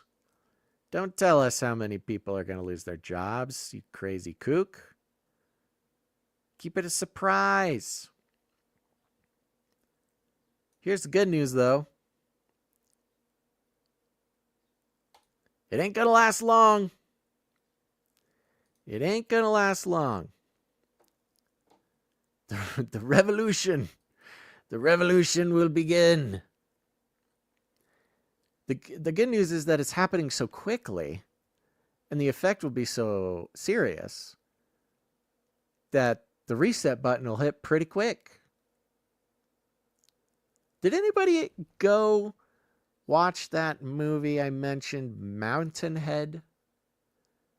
It's the movie where all the rich guys, it's all the 4 billionaires. They each kind of correspond. There's like the Elon character, the Jeff Bezos character, the Mark Andreessen character, and they all go up to a lodge, a mountain lodge, just because they're all buddies. And then while they're there, the world starts blowing up because of their products. One guy's the Elon guy and his social media, and like AI is causing civil wars and stuff and crazy, And they're all sitting there, and they each kind of have their own role in the world falling apart. And it's funny because they're like, just ignore it. We're here to have a fun time. We're here to enjoy ourselves up on the mountain. We're going to go snowmobiling. It's fine. And one by one, they each start coming to the conclusion that, like, oh, now is the time for the technocracy. let's do it. And you learn that like they've all actually the whole time been like prepared for, and they use the language of illumination, of the new age, of the golden age, of how we, the builders of the Tower of Babel, are here to lift up humanity, become post-human, more than transhuman, post-human. And they kind of start the process of like cooing Argentina while they're up in this cabin. That's the first half of the movie. When I talked to you last time, I only watched the first half. I watched the second half of the movie. It does take a turn. I'll tell you that. I won't spoil it for you, but it is absolutely bonkers. And for the purposes of this show, the first half of the movie is the more relevant. The second half is a little less relevant, but still very entertaining, and I think still accurate. All right, everybody. Just about done it. Just about done 3 hours. Very impressive. Goodness gracious. I was not expecting to do a full 3 hours for this. Hope it's okay. Hope it's okay. Hope you like just a little bit more of the of this. Don't worry, Gons is going to be back. We're back to normal on Wednesday. It's a good opportunity to tell you, go take the survey. Go take the survey right now. Survey's at the top of the description of the video. You're watching it now, it's live. If you're watching it later, it's still there. If you're in the RSS feed, if you're a podcast listener, especially you, I want to hear from more of the podcast listeners. It's there. It's in the podcast description. The link is right there. And if you need it spelled out, it's tiny.cc/cc854. 2 questions. If it takes you 30 seconds, you're slow. Okay. 2 multiple choice questions. There's more questions on there, just if you want to like tell us more stuff, but 2 required questions, super fast. And it's super helpful. We're just got to understand, guys. We just need to understand. Oh, what was I think it was Sir Darren. Sir Darren had I don't know. Maybe it wasn't. I don't know. I think it was Sir Darren. Could have been anybody. Who knows? I think it was Sir Darren. He said, what was it? Shoot. Prompt engine. It's the Canary Cry prompt engine. You could go help us refine our research and our prompting by going and take the survey. Canary Cry prompt engine. It's a funny AI joke. But thank you big time. Thank you big time to all of our producers, our executive producers, our big time executive producers, Sir Jamie, not the Lannister, and Sir Alex Protocol, V2 Knight of the Berean Protocol, and also Anonymous executive producer. Thank you for coming in. We really appreciate it. And big ol' shout out to all of our monthly producers. I would like to encourage you, dear producer. And maybe after an episode like this isn't like the best time to make this pitch, but I don't know. If it's been a while, if you've been with us for a while, if you've been getting any amount of value out of the show, maybe it's even for just a year, maybe 2 years. Some people have been around for like 13 years. And if you haven't produced in the last 30 days, just say a little prayer while you're praying for Bibu Zuzu's hospital strike, while you're praying for Highline Haas's son in the PQ, while you're praying for everybody else who we pray for in the text message alert system. Just pray and ask God if there's something meant for you to do to produce the show. Time, talent, or treasure. Even the smallest, at this point especially, even the smallest participation, even the smallest steps out in faith would make a big difference over here. And in this world where The alt media that has become so powerful, so popular. Sure, the mainstream has crumbled, but a new mainstream has come up in its place. A new mainstream, they call themselves independent. I will call them alts. But if you look into the ancestry of not just their ideology, but their actual biology, they are of the same spirit. They are of the same lineage as the professional lie tellers. And the spiritual lineage too. Voice of America, Office of War Information, the Creel Commission, Creel Committee rather, Edward Bernays. It all goes back to Freud. And isn't it interesting that that weirdo psychoanalyst that discovered psychology exists, who, as a result of the Enlightenment, things like Freud and the other lineage of psychoanalysts and psychologists and things like that, which gave the modern world the sort of mass hypnosis. This wasn't invented, it was discovered. What do you think they called those who could hypnotize people 2,000 years ago? What do you think they called those who could social engineer before there was radio? In the Enlightenment, they call them psychologists, they call them public relations, they call them news people. They call them all these things. This is not a new thing. And so if you think that it's valuable to come together a couple times a week like this and to look through the lens that so many of them refuse to look through. In fact, instead of looking through this lens, they'll very subtly and very expertly put a different lens in front of your face, whatever lens they want you to see through. And this is hard to even notice. So if you think there's any value in that, consider producing the show with your time, your talent, your treasure, whatever it is for you. Because one thing's for sure is it'll take all of us. If it doesn't take all of us, it'll be a corporation, it'll be a government, it'll be something else.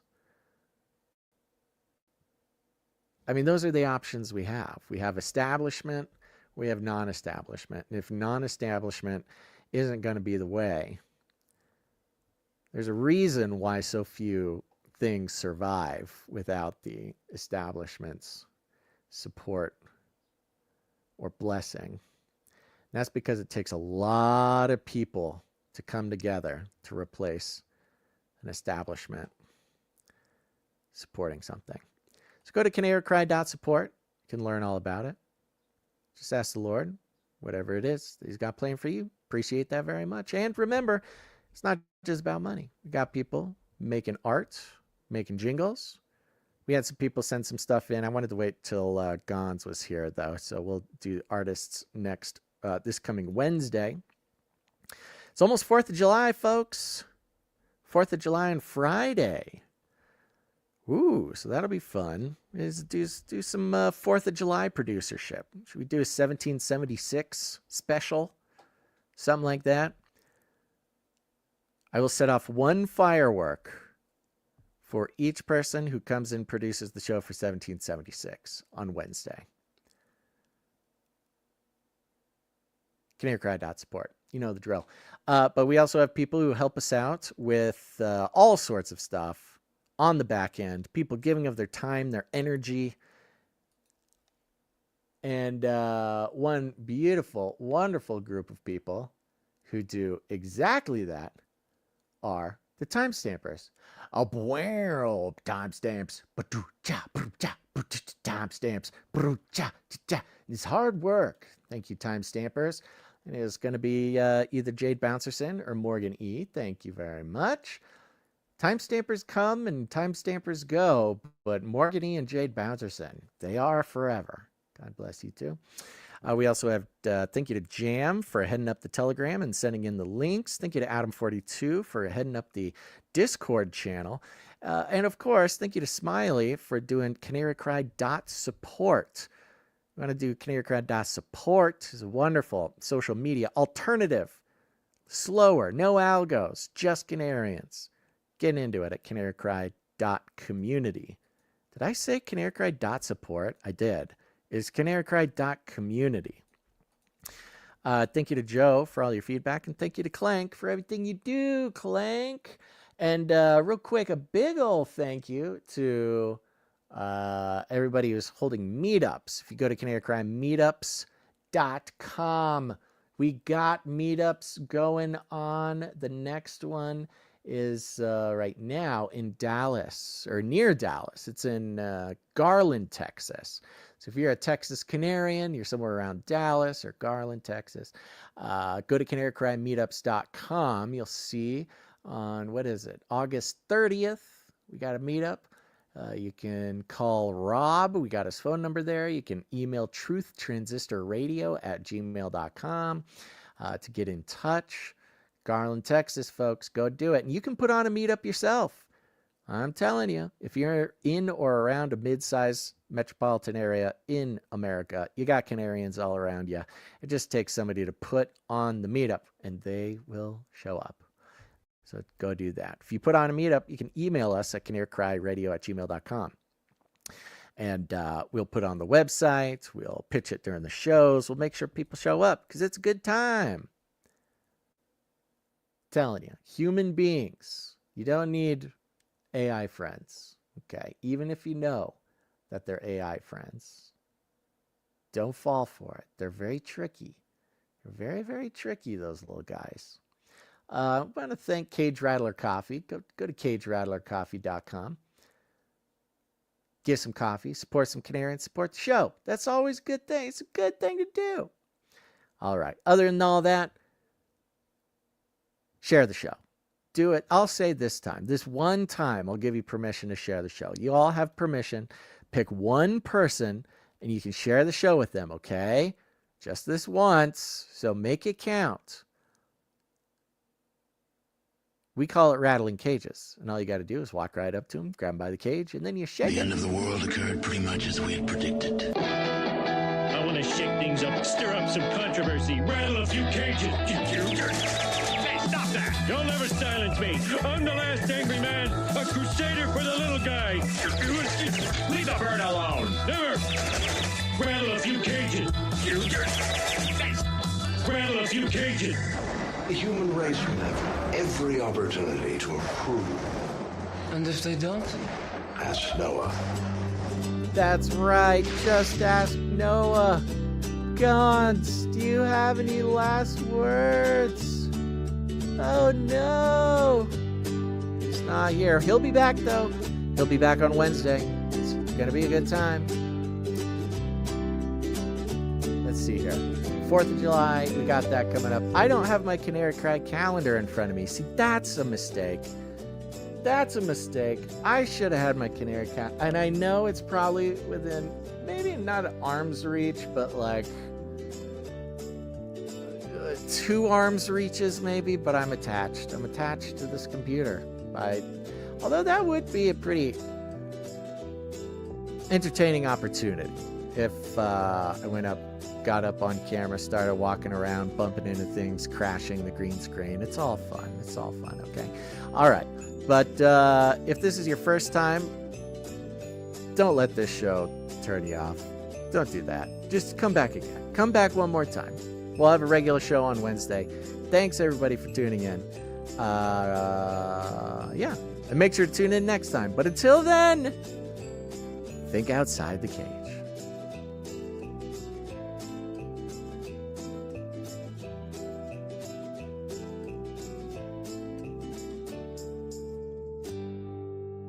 Remember, reality is an illusion. The universe is a hologram. Buy gold. Buy!